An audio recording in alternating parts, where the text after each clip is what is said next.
கிறிஸ்தவுக்கள் பிரியமான சகோதர சகோதரிகளே, மீண்டும் ஜெபிமா விக்டர் சேனல் மூலயமா உங்களை மீண்டும் சந்திப்பதில் ரொம்ப சந்தோஷப்படுகிறோம். கடந்த நாட்களாக நீங்கள் வந்து நம்ம சேனலில் வீடியோ பார்த்துட்டு வரீங்க. அது உங்களுக்கு பிரயோஜனமாக இருந்திருக்கும் அப்படின்னு நான் கத்திரக்குள்ள விசுவாசிக்கிறேன். தொடர்ந்து நம்மளுடைய லாங் வீடியோஸாக இருக்கலாம், ஷார்ட்ஸ்லையாக இருக்கலாம், நிச்சயமாக ஆர்டர் அதன் மூலியமா உங்களோட பேசி கொண்டு வருகிறார் அப்படின்னு நான் விசுவாசிக்கிறேன். இன்றைக்கு வந்து நம்ம வந்து என்ன வீடியோ பார்க்க போகிறோம் அப்படின்னா வந்து நம்ம கடந்த ஒரு 3 வீடியோக்களாகவே நம்ம வந்து இந்த வசனங்களை எப்படி ஒவ்வொரு காரியத்துக்காக எந்தெந்த வசனங்களை யூஸ் பண்ணி நம்ம ஜபத்துல அந்த வசனங்களை சொல்லணும் அப்படிங்கிறத நம்ம பார்த்துட்டு வந்துட்டு இருக்கோம். இது வரைக்கும் நம்ம வந்து பிசாசின் பிடியிலிருந்து, அப்புறம் சாபத்தின் வல்லமையிலிருந்து, வியாதியிலிருந்து எப்படிலாம் விடுதலை ஆகலாம், வசனத்தின் மூலியமா நம்ம வந்து எப்படிலாம் விடுதலை ஆகலாம் அப்படிங்கிற வசனம் பார்த்தோம். இன்றைக்கு வந்து நம்ம என்ன பார்க்க போறோம் அப்படின்னா, கர்ப்பத்தின் கனிக்காக காத்துட்டு இருக்கதான பிள்ளைங்களுக்காக கிட்டத்தட்ட ஒரு 35க்கும் மேற்பட்டதான ஒரு வல்லமையான ஒரு வசனங்கள், விசுவாச அறிக்கை, நம்ம நாவனால பண்ணக்கூடியதான விசுவாச அறிக்கையான வசனங்களை நம்ம இன்னைக்கு வந்து நம்ம தொடர்ந்து நம்ம பார்க்க போறோம். நீங்களும் வந்து ஒரு ஜபத்தோட ஒரு ஆர்வத்தோட நீங்க பாருங்க. நிச்சயமா ஆண்டவர் வந்து இந்த வருடத்துல ஆண்டவர் வந்து நிச்சயமா அந்த கர்ப்பத்தின் கனிக்குள்ள அந்த ஆசீர்வாதத்தை கொடுத்து ஆண்டவர் வந்து வழிநடத்துவார். நிச்சயமா நாங்க வந்து உங்களுக்காக நான் தொடர்ந்து ஜெபிக்கிறோம். ஏன்னா ஆரம்பத்துல வந்து என்னோட பிரெக்னன்சி சாட்சி போடும்போது அநேக சகோதரிகள் வந்து இந்த கர்ப்பத்தின் கணிக்காக எங்களுக்கு கான்டாக்ட் பண்ணீங்க. நான் ஒரு சில பேருக்கு நான் வாட்ஸ்அப்லேயே கூட முன்னாடி அனுப்பியிருக்கேன். ஆனா இவ்வளோ வசனம் அனுப்பல. இப்பதான் வந்து 35க்கும் மேற்பட்டதான வசனங்கள் நம்ம கிட்ட இருக்கு. ஸோ இந்த வீடியோ நீங்க பாருங்க. நாங்க இதுலயுமே ஸ்லைட்லயும் நாங்க போடுறோம். நீங்க நிச்சயமா பாருங்க, அது பிரயோஜனமா இருக்கும். இது போகவும் உங்களுக்கு வாட்ஸ்அப்ல வந்து இந்த வசனங்கள் உங்களுக்கு வேணும் அப்படின்னா நீங்க என்ன கான்டாக்ட் பண்ணுங்க. எங்களுடைய இங்க இருக்கதான ஜெப குறிப்புல இருக்கதான வாட்ஸ்அப் நம்பருக்கு நீங்க கான்டாக்ட் பண்ணுங்க. அதுல உங்களுக்காக நாங்க பார்த்து உங்களுக்கு அனுப்பி விடுறோம். உண்மையாலுமே ஆண்டவர் வந்து இந்த வார்த்தைகள் வந்து ஒரு சாதாரண வார்த்தைகள் கிடையாது. ஏன்னா ஆண்டவருடைய வார்த்தைக்கு வந்து ஒரு வல்லமை இருக்கு, உயிர் இருக்கு. ஸோ இன்னைக்கு வந்து ஒரு புத்தகத்துல படிக்கிறதான, நார்மல் புத்தகத்துல படிக்கிறதான வார்த்தைகளுக்கோ அந்த ஸ்டோரிகளுக்கோ இதுக்குமே உயிர் கிடையாது. ஆனா ஆண்டவருடைய வேதம் வந்து ஜீவன் உள்ளது. ஸோ அதனால நம்ம இந்த வார்த்தைகளை நம்ம ஜபத்துல நம்ம பயன்படுத்தும் போது, இல்லைன்னா நம்ம சோர்ந்து இருக்க நேரம் இதை நம்ம பயன்படுத்தும் போது நிச்சயமா நம்முடைய வாழ்க்கைக்கு வந்து உயிர் ஜீவன் வந்து உண்டாகும். முதல்ல நம்ம என்ன பார்க்க போறோம் அப்படின்னா, நம்ம ஏற்கனவே பிப்ரவரி மாசத்துல ஆண்டவர் நம்மளுக்கு பிரத்யட்சமாய் கொடுத்த ஒரு வாக்கு தத்துவமான ஒரு வார்த்தை என்ன அப்படின்னா, பிரெக்னன்சிக்காகவே ஆண்டவர் பிரத்யட்சமாய் கொடுத்த வாக்கு தத்துவம். அந்த வார்த்தை என்ன, வந்து ஜீவனுள்ள வார்த்தை என்ன அப்படின்னா எல்லாரும் அறிந்ததுதான். மீண்டும் நாங்கள் அதை ஞாபகப்படுத்துறோம். ஏசாயா 40ஆம் அதிகாரம் அதோட 5ஆம் வசனத்துல, கர்த்தரின் மகிமை வெளியரங்கமாகும், மாம்சமான யாவும் அது ஏகமாய் காணும், கர்த்தரின் வாக்கு அதை உரைத்தது என்றும் வனாந்திரத்துல கூப்பிடுகிற சத்தம் உண்டாயிற்று. மெய்யாகவே ஆண்டவருடைய வாழ்க்கை, நம்முடைய வாழ்க்கையில ஆண்டவருடைய சத்தம் வெளியரங்கமா ஆக போறது. அவருடைய மகிமை நம்முடைய வாழ்க்கையில வெளியரங்கமா ஆகும்போது நிச்சயமா ஆண்டவர் நம்மளுக்கு ஒரு கர்ப்பத்தின் தர விரும்புகிறாங்க. நீங்க அந்த வசனத்தை எப்படி சொல்லணும் அப்படின்னா, ஆண்டவர் நம்முடைய வார்த்தை சொல்லி விபுதமாய் சொல்லுகிறது, உங்க மகிமை என் மூலமா வெளியரங்கமாகவும் நம்ம வந்து ஆண்டுட்டு அறிக்கை பண்ணணும். எப்பவுமே அந்த வசனங்களை நம்ம அறிக்கை பண்ண அது நிச்சயமா ஆண்டவர் தான் அந்த விசுவாசத்தை கனப்படுத்தி நிச்சயமா அவருக்கு அதுக்குரிய பிரதிபலன் ஆண்டவர் கொடுப்பாங்க. அதான் சொல்ற, கர்த்தரின் மகிமை வெளியரங்கமாகும், மாம்சமான யாவும் காணும். உங்க மகிமை என் வாழ்க்கையில வெளியரங்கமாகணும். என்னை வந்து துன்பப்படுத்தினவங்க, என்னை இகழ்ந்தவங்க, என்னை வந்து குற்றம் சாட்டினவங்க, என்னை வந்து எப்படி சொன்ன நிந்தனை பண்ணவங்க, அவமானப்படுத்தினவங்க கண்ணு முன்னாடி எல்லாருமே அது மாம்சமான அவங்கள மாம்சத்தில் உள்ளவங்க. அதான் ஆண்டவர் அப்படி சொல்லியிருப்பாரு, மாம்சமான யாவும் அது ஏகமாய் காணும். மாம்சத்தில் உள்ளவங்க எல்லாருமே ஆண்டவருடைய மகிமைனா, உங்களுக்கு ஒரு மகிமையான ஆண்டவர் ஒரு கர்ப்பத்தின் கனிய பிள்ளைய கொடுக்கும் பொழுது மாம்சத்தில் உள்ளவங்க, புறஜாதிக மக்கள், மாம்சத்துல உங்களை அவமானப்படுத்தினவங்க, நிந்தனை பண்ணவங்க, உங்களுக்கு கேலி பண்ணவங்க வந்து அதை ஏகமாய் பார்க்கணும் அப்படின்னு நீங்க அந்த வசனத்தை நீங்க அறிக்கை பண்ணி ஜெபம் பொழுது நிச்சயமா ஆண்டவர் உங்களுக்கு கர்ப்பத்தின் கனியை தர வல்லவரா இருக்கிறாங்க. ஆமா, நீங்க வந்து பார்க்கல அப்படின்னா என்னுடைய கர்ப்பத்தின் கனி சாட்சியும் அந்த பிரெக்னன்சிக்காக உள்ள ப்ரேயர் வீடியோவும் நீங்க பாருங்க. நிச்சயமா அது பிரயோஜனமா இருக்கும். அடுத்து நம்ம ஒரு வசனம் வாசிக்கலாம். நான் ஏற்கனவே இந்த வசனத்தை நான் முன்னாடி சொல்லியிருக்கேன், இருந்தாலும் மீண்டும் நான் சொல்றேன். ரொம்ப பவர்ஃபுல்லான வசனம். உபாகமம் 7ஆம் அதிகாரம் 14ஆம் வசனம். சகல ஜனங்களை பார்க்கிலும் நீ ஆசீர்வதிக்கப்பட்டிருப்பாய், உங்களுக்குள்ளும் உங்கள் மிருக ஜீவன்களுக்குள்ளும் ஆணாகிலும் பெண்ணாகிலும் மலடு இருப்பதில்லை. இந்த இடத்துல சொல்லுங்க, இந்த இடத்துல வசனம் வந்து என்ன சொல்லியிருக்குன்னா, ஆண்டவர் வந்து எல்லா ஜனங்களை பார்க்கலும், ஆண்டவருடைய வாக்குத்தத்தமான ஒரு வசனம், எல்லா ஜனங்களை பார்க்கலும் நீ வந்து ஆசீர்வதிக்கப்பட்டிருப்ப, உனக்குள்ளும் உன்னுடைய மிருக ஜீவன்கள்னா அந்த காலத்துல நம்முடைய சொத்துக்களே வந்து மிருக ஜீவன்கள் தான். ஸோ ஆனா இந்த காலத்துல நமக்கு வந்து நிறைய நம்ம வேலை பார்க்குறோம், நம்மளுடைய செல்வங்கள் எல்லாம் வேற மாதிரி மாறிடுச்சு. ஸோ நமக்குள்ளும் நம்மளுடைய சொத்துக்கள்ல கூட எந்த வகையான மலடு இருக்குதுல, மலடுனா என்ன, ஒரு முன்னேற்றம் இல்லாத தன்மை வந்து ஒரு பெருக்கம், மலடு இல்ல இருப்ப பெருக்கம் வந்து இல்லாம இவங்களுக்கு வந்து நல்ல ஒரு பெருக்கம் இருக்கும். ஆணாகிலும் பெண்ணாகிலும் மலடு இருப்பதில்லை. ஸோ ரொம்ப ஒரு பவர்ஃபுல்லான ஒரு வசனம். ஸோ நீங்க நாவனால கன்ஃபர்ஸ் பண்ணுங்க.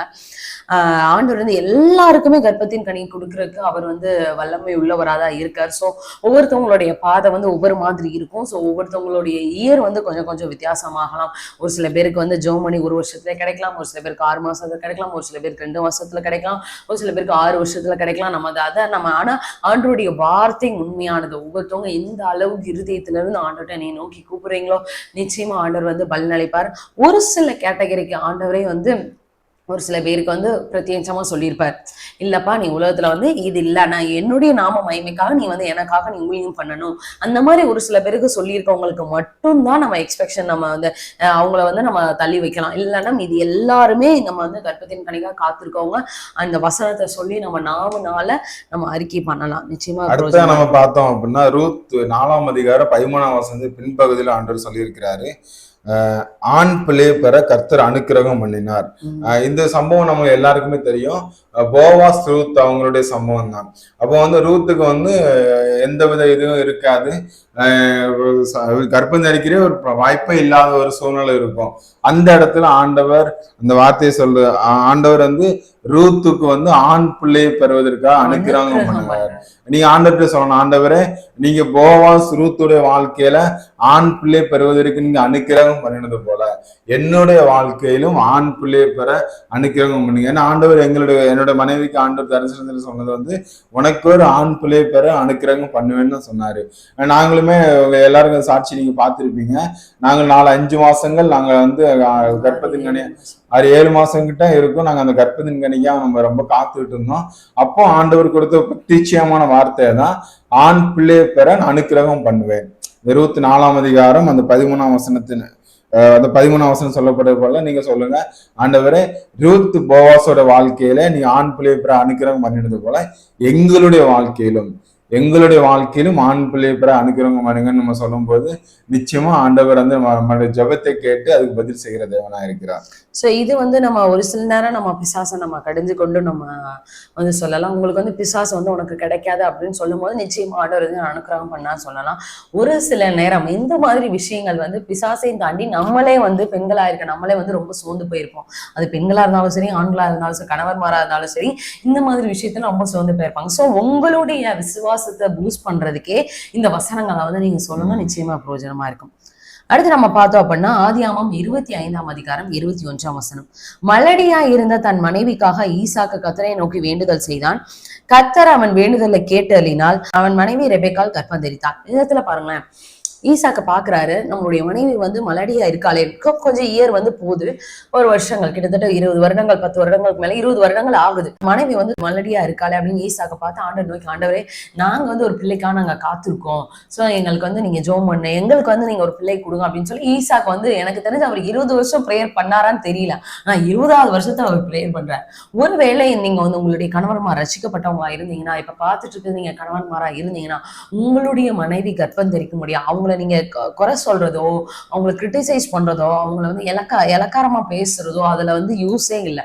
ஒருவேளை உங்களுடைய ஜெபத்தினால நீங்க முழங்கால் படிட்டு ஆண்டட்ட ஒரு வார்த்தை சொல்லாதனால கூட அவங்களுடைய கர்ப்பம் வந்து அந்த இடத்துல தாமதிச்சுக்கலாம். இதே ஈசாக்கு 10 வருஷத்துல கூட ஜெபம் பண்ணினா 10 வருஷத்துல இன்னொரு பிள்ளை பிறந்திருக்கும் அவங்களுக்கு.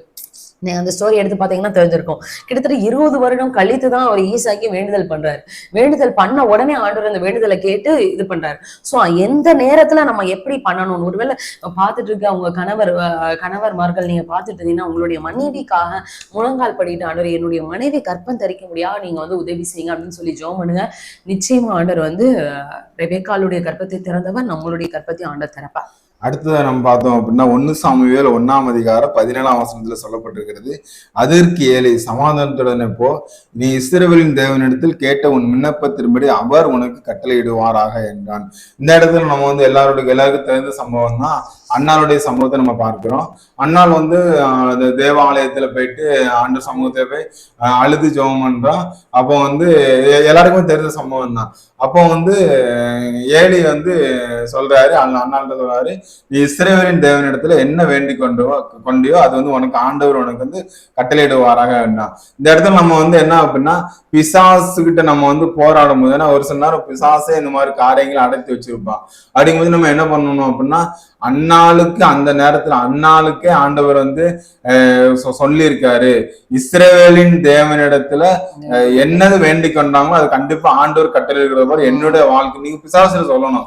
ஒரு சில பிசாசே இந்த கர்ப்பத்திங்கன்னு அடைத்து வச்சிருந்தானா நான் அன்னாலே மாதிரி நான் ஆண்டவர் சமூகத்துல காத்திருப்பேன், இஸ்ரவேலின் தேவனிடத்துல நான் என்ன வேண்டிக் கொள்றேன்னா அவர் என்னோட வாழ்க்கையில கட்டளையிடுவார் அப்படிங்கிற அந்த ஒரு விசுவாசத்தோட நீங்க அதை அறிக்கை பண்ணும் பொழுது நிச்சயமாகவே ஆண்டவர் வந்து உங்களோட வாழ்க்கையிலும் பிசாசின் மூலமாக அடைக்கப்பட்டிருந்த அந்த கர்ப்பத்தை கூட ஆண்டவர் திறக்க வல்லவராக இருக்கிறாங்க.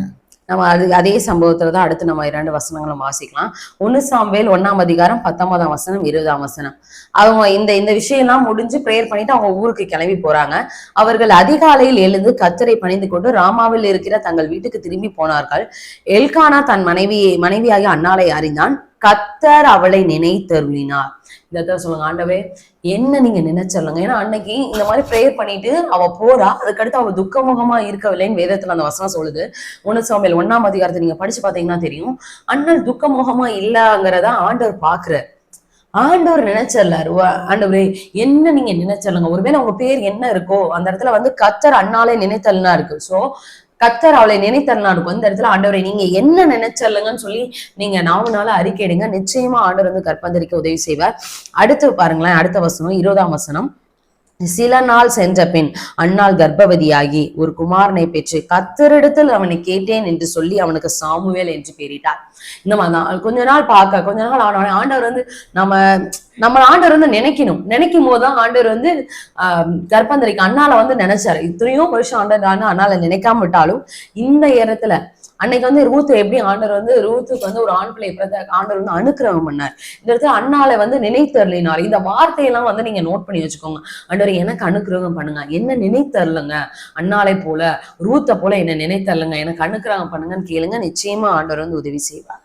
அடுத்த நம்ம பார்த்தோம் அப்படின்னா லூக்கா 1ஆம் அதிகாரம் 28ஆம் வசனம். அவள் இருந்த வீட்டிலே தேவதூதன் பிரவேசித்து கிருபை பெற்றவளை வாழ்க, கர்த்தர் உன்னுடனே இருக்கிறார், ஸ்திரீகளுக்குள்ளே நீ ஆசீர்வதிக்கப்பட்டவள் என்றால். இது அவள்ங்கிற இடத்த நம்ம பார்த்தோம்னா மரியாதை குறித்து சொல்லப்படுகிறார். இது யாரு அப்படின்னா எல்லாருக்கும் தெரிஞ்சதான பழிச்சப்பட்டு நம்ம எப்பவும் கேள்விப்பட்டதா இயேசுடைய பிறவை பத்தி இந்த இடத்துல சொல்லியிருப்பாரு. அப்ப வந்து தேவதூதன் பார்த்து சொல்றாரு, கிருபை பெற்றவளை வாழ்க. இந்த நாட்கள்ல ஆண்டவர் உங்களை பார்த்து சொல்றாரு, கிருபை பெற்றவளை நீ வாழ்க. ஆண்டவர் இப்போ நீங்க வந்து நீங்க இயேசு பிறக்கும் பொழுதே தேவதூதன் பிரத்யட்சமாய் என்ன பண்றாரு, வெளிப்படுறாரு. யாருக்கு? மரியாளுக்கு வெளிப்படுறாரு. அப்போ இந்த இடத்துல வந்து நீங்க பிசாசுல சொல்லணும், தேவதூதன் வெளிப்பட்டு மரியாளுக்கு வந்து கிருபை பெற்றவளை நீ வாழ்கன்னு சொன்ன மாதிரி ஆண்டவர் என்னுடைய வாழ்க்கையிலும் நான் கிருபை பெற்றிருக்கிறேன், அவர் எனக்கு கண்டிப்பா என் வாழ்க்கையில சொல்லுவாரு, உன்னுடைய தந்திரங்கள் எதுவுமே கிடையாது, உன்னுடைய தந்திரங்களா இருக்கட்டும், உன்னுடைய மந்திரங்களா இருக்கட்டும், சத்துருவின் கிரியைகள் எதுவானாலும் என்னன்னாலும் இருக்கட்டும், ஆண்டவர் என்ன இந்த நாட்கள்ல எனக்கு கிருபை எனக்கு வந்து அவர் கிருபையா எனக்கு வந்து ஒரு கர்ப்பத்தின் எண்ணெயை கொடுப்பாரு நீங்க வந்து சொல்லி விசுவாசிக்கணும். அந்த இடத்துல வந்து அடுத்து நம்ம வந்து லூக்கா 1ஆம் அதிகாரம் 30ஆம் வசனத்துல சொல்லப்பட்டிருக்கிறது, தேவதூதன் அவளை நோக்கி, மரியாளே பயப்படாதே, நீ தேவனிடத்தில் கிருபை பெற்றாய். உண்மையில இது வந்து ரொம்ப ஒரு பவர்ஃபுல்லான ஒரு வேர்டு. கிருபைங்கிறது வந்து என்னன்னா எப்படி சொல்ற, தயவு. கிருபைங்கிறது என்னன்னா ஒண்ணுமே இல்லாம எதுக்குமே உதவாத நம்மளை வந்து ஆண்டவர் வந்து கிருபையா நம்மளை வந்து மீட்டு எடுத்தாரு நம்ம சொல்லுவோம். அது கிருபை. அப்ப அவளுக்கு கிருபைங்கிறது வந்து ஒரு பவர்ஃபுல்லான வேர்டு. நீங்க எப்பவுமே இதை வந்து ஜபத்துல யூஸ் பண்ணணும். மரியாளுக்கு நீங்க வந்து ஆண்டவர் ஒரு கிருபையை கொடுத்தீங்க, என்னோட வாழ்க்கையிலும் ஒரு கிருபையை கொடுங்க ஆண்டவரு. மரியாளுக்கு நீங்க கொடுத்த போல எனக்கும் கொடுங்கன்னு பிசாசை எதிர்த்து பேசலாம். மரியாளோட வாழ்க்கையில கிருபை பெற்றவளே வாழ்கன்னு யார் சொன்னாருன்னா தேவதூதன் சொன்ன மாதிரி என்னோட வாழ்க்கையிலும் தேவதூதன் கட்டாயம் ஆண்டு எனக்கு நியமித்திருக்க தேவதூதர்கள் சொல்லுவாங்க. நீங்க வந்து அதை 4 நாள் பிசாசுகிட்ட நம்ம வந்து எதிர்த்து நம்ம போராடும் பொழுது நிச்சயமா ஆண்டவர் உங்களையும் கிருபை பெற்றவர்களாய் ஆண்டவர் மாற்ற விரும்புகிறார். அது அதுல 31ஆம் வசனம் லூக்கா 1:31 இருக்கு. இதோ நீ கர்ப்பவதியாகி ஒரு குமாரனை பெறுவாய், அவருக்கு இயேசு என்று பெயரிடுவாய். இந்த இடத்துல ஆண்டவருடைய பிறப்பை சொல்லியிருக்கு. ஆனாலும் அந்த இடத்துல பாருங்களேன், நீ கர்ப்பவதியாகி ஒரு குமாரனை பெறுவாய். இந்த வசனத்தை கூட ஆண்டவரே நான் கர்ப்பவதி ஆகி ஒரு குமாரன், ஆண்டவர் உங்களை பார்த்துதான் சொல்றாரு. சோ இந்த வார்த்தையை நீங்க விசுவாச அறிக்கையா நீங்க பண்ணுங்க, நிச்சயமா பிரயோஜனமா இருக்கும். அதே மாதிரி மத்தேயு 1ஆம் அதிகாரம் 23ஆம் வசனம், அவன் இதோ ஒரு கன்னிகை கர்ப்பவதியாகி ஒரு குமாரனை பெறுவாள், அவருக்கு இம்மானுவேல் என்று பெயரிடுவார்கள் என்று சொன்னான். இம்மானுவேல் என்பதற்கு தேவன் நம்மோடு இருக்கிறார் என்று அர்த்தமா. இந்த இடத்துல பாருங்க, இதையும் ஆண்டவருடைய பிறப்பை தான் சொல்லுது. ஒரு கன்னிகை கர்ப்பவதியாகி ஒரு குமாரனை பெறுவாள். சோ இந்த வசனத்தையும் நீங்க சொல்லுங்க, ஆண்டவரே இது உங்களுடைய பிறப்பை குறிக்குது, ஆனா நானும் உங்களுடைய பிள்ளை, சோ என்னுடைய சந்ததி உருவாகிறதுக்கு இந்த வசனம் பிரயோஜனமாக்கி. இந்த வசனத்தை நீங்க விசுவாசி யாருக்கே சொல்லுங்க. ஒரு கன்னிகையான ஒரு ஸ்ரீ ஒரு கன்னிகையான ஒரு மகள் கர்ப்பவதியாகி ஒரு குமாரனை பெறுவாள். அப்ப நானும் ஒரு கன்னியை தான், நானும் இப்ப கர்ப்பவதியாகி ஒரு குமாரனை பெறுவேன். உங்களுடைய பூஸ்டப்காக சொல்லலாம், பிசாசை எதிர்த்து நீங்க சொல்லலாம். அடுத்து நம்ம பார்த்தோம் அப்படின்னா உபாகமும் 28ஆம் அதிகாரம் 4ஆம் வசனத்தை சொல்லப்படுகிறது. உன் கர்ப்பத்தின் கனியும் உன் நிலத்தின் கனியும் உன் மாடுகளின் பெருக்கமும் உன் ஆடுகளின் மந்தைகளும் ஆகிய உன் மிருக ஜீவன்களும் பலனும் ஆசீர்வதிக்கப்பட்டிருக்கிறோம். இந்த இடத்துல உபாகத்துல எல்லாருமே நம்ம பார்த்தோம். 28ஆம் அதிகாரத்துல முதல் 11 வசனங்கள் 13 வசனங்கள் நம்மளுக்கு ஆசீர்வாதமா இருக்கும். அடுத்தது ஃபுல்லா ஆசீர்வாதம் கொஞ்சம் தான் இருக்கும், சாபங்களும் அதுல நிறைய இருக்கும். இதை செஞ்சா உனக்கு இது ஆசீர்வாதம், நீ இப்படி பண்ணா உனக்கு இது சாபமா மாறும்னு ஆண்டு சொல்லியிருப்பாரு. இந்த இடத்துல நம்ம இந்த ஆசீர்வாத வசனத்தை மட்டும் நம்ம எடுத்துக்க போகிறோம். உன் கர்ப்பத்தின் கனியும், இதுல உன்னுங்கிற இடத்துல நீங்க என்ன பண்ணிக்கிறோம்னா என் கர்ப்பத்தின் கனியும் என் நிலத்தின் கனியும் என் மாடுகளின் பெருக்கமும் என் ஆடுகளின் மந்தையுமாகிய என் மிருக ஜீவன்களும் பலனும் ஆசீர்வதிக்கப்பட்டிருக்கும். நீங்க விசுவாச வார்த்தை அறிக்கை பண்ணணும். உங்க வயிற்றுல நீங்க எப்பவுமே உங்க வயிற்றுல நீங்க கை வச்சுக்கிட்டு நீங்க பிரேயர் பண்ணும் பொழுது நிச்சயமா அது அந்த ஆண்டவர் அந்த விசுவாச வார்த்தைகளை கனப்படுத்துவார். இது ஆண்டவர் இந்த விசுவாச வார்த்தை நீங்க என்ன நிலைமையில எந்த ஒரு எப்படி சொல்றது, நீங்க எப்படி ஒரு சூழ்நிலை இருப்பீங்கன்னு ஆண்டவர் ஒருவர் மாத்திரம் அறிவார். நீங்க அந்த இடத்துல நீங்க சொல்லும் பொழுது பிசாசானவனை வெட்கப்படுத்தும்படி இதை பேசணும், அதிகாரத்தோட பேசணும். எப்படி நம்ம ஒருத்தர் சண்டை போட போறோம்னா எப்படி பேசுவோம், என்னோட வீடு இது, என்னோட சொத்து இது, இந்த சொத்து எனக்கு தான் சொந்தம் அப்படின்னு நம்ம ஒரு சத்துருவா இருக்கட்டும், நம்மளோட அண்டை விட்டாரா இருக்கட்டும், நம்ம எவ்வளவு உங்களுடைய ப்ராப்பர்ட்டி நம்ம எந்த அளவுக்கு நம்ம அதை எப்படி சொல்றது, அது பலவந்தமா நம்ம அதை பெற்றுக்கொள்றோமோ, பலவந்தமா நம்ம எனக்கு தான் அப்படின்னு நம்ம சொல்றோம், அந்த அளவுக்கு நீங்க சொல்லணும். என் கர்ப்பத்தின் கனியும், என் அதுல நான் தான், என் கர்ப்பத்தின் கனியும் என் நிலத்தின் கனியும் எனக்குள்ள ஆண்டவர் ஆசீர்வதிப்பாரு அப்படிங்கிற அந்த ஒரு வார்த்தையை நீங்க அதிகாரத்தோட நீங்க அதை பயன்படுத்தும் போது, இதெல்லாம் ஆசீர்வாதமான ஒரு வசனம் தான். இந்த வசனத்தையே நீங்க சத்துருவடத்துல பயன்படுத்தும் போது அதிகாரத்தோட பயன்படுத்தணும். அதுதான் இதுல ஒரு பெரிய ஒரு விஷயம், அதிகாரம் தான். நம்ம நம்ம அண்டை விட்டாட்டி நம்ம அந்த ஒரு அதிகாரத்தோட நம்ம எடுக்கும் போது நம்மளுக்குரிய ஆசீர்வாத சத்துரு பிடிங்க வச்சிருந்தா நம்ம என்ன பண்ணுவோம், அது நம்ம எப்பொழுதுமே பலவந்தமா பலவந்தம் பண்ணுகிறவர்கள் அதை பெற்றுக் கொள்கிறார்கள். வாண்ட வசனம் சொல்கிறது, அது பரலோக ராஜ்யம் பலவந்தம் பண்ணப்படுகிறது. பலவந்தம் பண்ணுகிறவங்க அதை பெற்றுக்கொள்கிறாங்க. நீங்க அந்த மாதிரி பிசாசு நீங்க பலவந்தம் பண்ணணும். என்கிற அந்த வார்த்தையை நீங்க யூஸ் பண்ணி நிச்சயமா நீங்க அதை அறிக்கை பண்ணும் பொழுது நிச்சயமா ஆண்டவர் உங்களுக்கு கர்ப்பத்தின் கனியை தர வல்லவரா இருக்கிறார். அடுத்து நம்ம வாசிக்கலாம், இதே மாதிரி தான். அடுத்து உபாகமம் 28ஆம் அதிகாரம் 11ஆம் வசனம், உனக்கு கொடுப்பேன் என்று கர்த்தர் உன் பிதாக்களுக்கு ஆணையிட்ட தேசத்தில் கர்த்தர் உன் கர்ப்பத்தின் கனியிலும் உன் மிருக ஜீவன்களின் பலனிலும் உன் நிலத்தின் கனியிலும் உனக்கு பரிபூர்ண நன்மை உண்டாக கட்டளையிடுவார். இந்த இடத்துல பாருங்களேன், ஒரு நல்ல ஒரு எப்படி சொல்ல, ஒரு கம்ப்ளீட் பேக்கேஜான ஒரு பிளெஸிங்ஸ் பாருங்க. நம்மளுடைய கர்ப்பத்தின் கனியிலும் சரி, நம்ம வேலை பார்க்குற ஸ்தலத்திலையும் சரி, நம்ம வீடும் சரி, நம்ம இருக்கிற நிலமும் சரி, ஆண்டவர் இப்ப இந்த இடத்துல சொல்லுங்க, நீங்க ஆண்டவர் நீங்க கொடுப்பேன்னு சொல்லியிருக்கீங்க அந்த கர்ப்பத்தின் கனி, அது என்னுடைய கர்ப்பத்தின் கனி பரிபூர்ண ஒரு நன்மை உண்டாக இருக்கும் அப்படின்னு சொல்லி நீங்க விசுவாசமா சொல்லுங்க. என்னுடைய பாஸ்டர் அப்படி சொன்ன மாதிரி என்னுடைய கர்ப்பத்தின் கனின்னு சொல்லுங்க. என்னுடைய கர்ப்பத்தின் கனி ஆசீர்வதிக்கப்பட்டிருக்கும், என்னுடைய கர்ப்பத்தின் கனி பரிபூர்ண நன்மை உண்டாக. உனக்கு கொடுப்பேன்ங்கிற வார்த்தையில எனக்கு கொடுப்பார், எனக்கு கொடுப்பேன், ஆண்டவர் எனக்கு கொடுப்பேன் என்று சொன்ன என்று யார்கிட்ட சொல்லியிருக்காரு, கர்த்தர் உன் பிதாக்களுக்கு, யார்கிட்ட பிதாக்களுக்கு ஆணையிட்டார், யாருக்கு, ஆண்டவர் எனக்கு ஒரு ஆசீர்வாதத்தை தருவேன்னு சொல்லி யார்கிட்ட சொல்லியிருக்காருன்னா பிதாக்கள், நம்மளோட முற்பிதாக்கள்கிட்ட சொல்லிட்டாரு. அது அவ்வளவுதான். அவர் சொன்ன தேவன். அதான் நீங்க சொல்லணும், எனக்கு கொடுப்பேன்னு அவர் சொல்லிட்டாரு. யார்கிட்ட? என்னோட முற்பிதாக்கள்கிட்ட அவர் சொல்லிட்டாரு. கர்த்தர் என் கர்ப்பத்தின் கனியிலும் என் மிருக ஜீவன்களின் பலனும் என் நிலத்தின் கனியிலும் எனக்கு பரிபூரண நன்மை உண்டாக கட்டளையிடுவார் என்று நம்ம சொல்லும் பொழுது அது நிச்சயமா அது வந்து நம்ம அந்த வார்த்தையை வந்து எப்பவுமே அதுல வந்து பைபிள் உனக்குன்னு போட்டுருந்தா வந்து நம்ம மத்தவங்களுக்கு சொல்லக்கூடாது. நம்ம அது ரீட் பண்ண போச்சுலயே அது என்னன்னா எனக்கு ஆண்டவர் தருவேன்னு சொல்லியிருக்காரு. அதை நீங்க அது சொல்லணும். அடுத்து நம்ம பார்த்தோம் அப்படின்னா உபாகமம் 30ஆம் அதிகாரம் 9ஆம் வசனத்துல சொல்லப்பட்டிருக்கிறது. அப்பொழுது எனக்கு நன்மை உண்டாகும்படி உன் தேவனாகிய கர்த்தர் என் கைகள் செய்யும் எல்லா வேலையிலும் என் கர்ப்பத்தின் கனியிலும் என் மிருக ஜீவனிலும் பலனும் என் நிலத்தின் கனியிலும் எனக்கு பரிபூரண நன்மை உண்டாக செய்வார். நம்ம வந்து இது உபாகமம் 28:11 அந்த வசனம் அதே வசனம் தான் மறுபடியும் ஆண்டு ரிப்பீட் பண்றாரு. ஸோ நீங்கள் அதை சொல்லுங்க. நம்ம வந்து உனக்குன்னு இருக்க இடத்துலலாம் வந்து எனக்கு ஆண்டவர் தருவாரு, எனக்கு பரிபூர்ண நன்மை உண்டாக செய்வார், என்னுடைய கர்ப்பத்தின் கனி ஆசீர்வதிக்கப்பட்டிருக்கும், என்னுடைய கர்ப்பத்தின் கனி பரிபூர்ணமாக ஆசீர்வதிக்கப்பட்டிருக்கும் அப்படிங்கிற அந்த வார்த்தையை நீங்கள் வந்து சொல்லுங்க. நிச்சயமா பிரயோஜனமா இருக்கும். அடுத்து நம்ம வாசிக்கலாம் சங்கீதம் 127ஆம் அதிகாரம் 4ஆம் வசனம். இதோ பிள்ளைகள் கர்த்தரால் வரும் சுதந்திரம், கர்ப்பத்தின் கனி அவரால் கிடைக்கும் பலன். ஸோ இந்த இடத்துல நீங்க சோர்ந்து போகாம சொல்லுங்க, ஆண்டவரே பிள்ளைகள் வந்து உங்கள்கிட்ட இருந்து வர்றதான ஒரு கர்த்தரால் வரும் அது வந்து அது ஒரு சுதந்திரம், கர்ப்பத்தின் கனி அவரால் கிடைக்கும். சோ எனக்கு அந்த ஒரு பலனை அனுபவிக்க, அந்த ஒரு நன்மை அனுபவிக்க எனக்கு கிருபை தாங்க.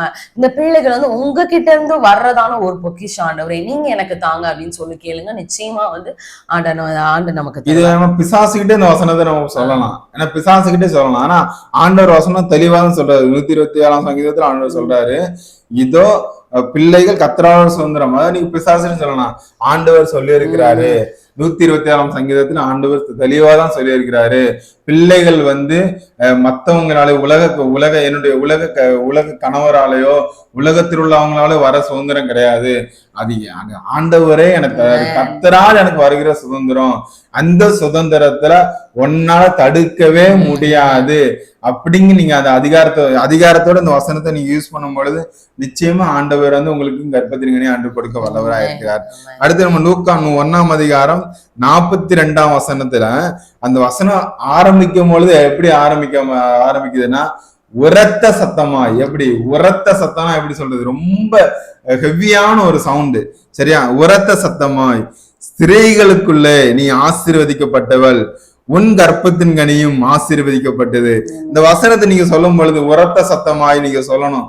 நீங்க வந்து ரொம்ப சோர்ந்து போயிட்டீங்க, எப்படி சொல்றது, ஐயோ அவ்வளவுதான் நம்ம வாழ்க்கையில ஒவ்வொரு மாதமும் நாள் தள்ளி போய்கிட்டே இருக்கு அப்படின்னு ரொம்ப சோர்ந்துருவீங்க. ஒரு சில பேர்லாம் ரொம்ப சோர்ந்துட்டு மெசேஜ் பண்ணுவாங்க, பாஸ்டர் நீங்க நாள் தள்ளி போயிருச்சு பாஸ்டர் அப்படிம்பாங்க. ஆனா அந்த சோர்வுகள்ல நீங்க என்ன சொல்லணும் அப்படின்னா உரத்த சத்தமா. அதாவது பிசாசிட்ட வந்து எப்பவுமே நம்ம வந்து பணிவா பேசுறத விட சத்தம் போட்டு நீங்க பேசும்பொழுது உரத்த சத்தமா நீங்க பேசும்பொழுது எப்படின்னா ஸ்திரீகளுக்குள்ளே நான் ஆசீர்வதிக்கப்பட்டவள், அது அப்படி சொல்லணும். ஸ்திரீகளுக்குள்ளே நான் ஆசீர்வதிக்கப்பட்டவள், என் கர்ப்பத்தின் கனியும் ஆசீர்வதிக்கப்பட்டது. நீங்க அதை வந்து அப்படியே நீங்க அதை வந்து ஒரு வசனத்தை சொல்லும் போதுல நம்ம உடம்புல அப்படி புல்லரிக்கும். அதாவது எப்படி சொல்றது, எனக்கு அந்த ஆபிரகாமோட வாழ்க்கையில நம்ம எடுத்துக்கிட்டோம் அப்படின்னா சாராள் வந்து நாளா 100 வயசு ஆயிட்ட எனக்கெல்லாம் எப்படி நகைப்பா. ஆனா ஆண்டவர் தேவதூதன் அதை பார்ப்பாரு, நீ நகைத்தானுங்க இல்ல நாங்க நகைக்கவே இல்லை அப்படின்னு அந்த ஒரு கான்வர்சேஷன் போவோம். ஆனா அவன் அதுல நம்ம வந்து அவ நகைக்கா. ஆனா ஒண்ணுமே இல்லை, என்னால முடியல, நாள் எனக்கு மாசம் தள்ளி போய்கிட்டு இருக்கு, நான் என்ன பண்ணேன். ஆனா இப்ப இன்னைக்கு நாள் தள்ளி போயிட்டு அப்படின்னா நீங்க விசுவாசத்தோட அதிகாரத்தோட சொல்லுங்க. வயிற்றுல கையை வச்சுக்கிட்டு எப்பவுமே நம்முடைய கர்ப்பத்தின் கனியை வந்து ஆண்டவர் நம்மளுக்கு தராரு. ஏன்னா உண்மையில வந்து தரும்போது வயிற்றுல கையை வச்சுட்டு நீங்க சொல்லுங்க, உரத்த சத்தமா நீங்க சொல்லும் போது நிச்சயமாகவே ஆண்டவர் அந்த வார்த்தையை கனப்படுத்துவார். ஆனா அவர் கனப்படுத்த பிசாசிங்க வந்து வெட்கம் அடைவான். பிசாசு வெட்கம் அடைந்து அவன் வந்து நம்மளை விட்டு ஓடி போயிடுவான். ஆண்டவர் நிச்சயமா அந்த உங்களுக்கு ஒரு கர்ப்பத்தின் கனி கொடுக்க வல்லவராக இருக்கிறார். சங்கீதம் 132 அதிகாரம் 11 வசனம். உன் கர்ப்பத்தின் கனியை உன் சிங்காசனத்தின் மேல் வைப்பேன் என்றும் ஆண்டவர் வந்து தாவீதுக்கு சொன்னதான அந்த வார்த்தை. தாவீது ராஜா வந்து சாலமோன்கா அவங்க இதுல அடுத்தடுத்து இருக்கும்போது ஆண்டவர் வந்து சொல்றாரு, உன் கர்ப்பத்தின் கனியை வந்து உன் சிங்காசனத்துல வைப்பேன். ஏன் அப்படின்னா உன்னுடைய வழியில ஆண்டவருக்கு பிரியமா பின்பற்றி வந்தாங்கன்னா அவங்க கண்டிப்பா சிங்காசனத்து மேல வைப்பேன் அப்படின்னு வந்து ஆண்டவர் அந்த வசனங்கள் இருக்கும். நீங்க அதை ஃபுல்லா படிச்சு பாருங்க, உங்களுக்கு புரியும். உன் கர்ப்பத்தின் கனியை சிங்காசனத்தின் மேல் வைப்பேன் அப்படின்னா இந்த வசனத்தை நீங்க அப்படியே பிசாசுட்ட சொல்லலாம். நீ வந்து என்னதான் தடை பண்ணாலும் ஆண்டவர் வந்து என்னுடைய கர்ப்பத்தின் கனியை வச்சு ஆண்டவர் எனக்கு ஒரு சந்ததி உருவாக்கி நாங்கள் வந்து ராஜாக்களாகவும் எங்களுடைய குடும்பம் தலை தூக்கி இருக்கும். அந்த காலத்துல வந்து ராஜாக்களுக்கு வந்து அந்த சிங்காசனம்ன்றது ஒரு அரியணை வந்து இருக்கும். சோ அதுல வந்து அடுத்தடுத்த பிள்ளை வைப்பாங்க. இன்றைக்கு என்னுடைய குடும்பத்துல என்னுடைய பிள்ளை வளர்ந்து நிச்சயமா அதுவும் பிற்காலத்துல ஒரு குடும்ப தலைவனாய் ஒரு நல்ல ஒரு பிரயோஜனமாய் சிங்காசனத்துல மேல இருக்க ஒரு டாப் லெவல்ல இருக்கதான ஒரு பையனா என்னுடைய கர்ப்பத்தின் கனியும் மாறும் அப்படின்னு சொல்லி பிசாசத்தை நீங்க சொல்லுங்க. அடுத்து நம்ம பார்த்தோம் அப்படின்னா சங்கீதம் 132 அதிகாரம் 12 வசனத்திலே இருக்கு, உன் குமாரர் என் உடன்படிக்கையும் நான் போதிக்கும் என் சாட்சிகளையும் காத்து நடந்தால் அவர்கள் குமாரரும் என்றென்றைக்கும் உன் சிங்காசனத்தில் வீற்றிருப்பார்கள் என்றும் கர்த்தர் தாவீதுக்கு உண்மையாய் ஆணையிட்டார், அவர் தவற விட மாட்டார்.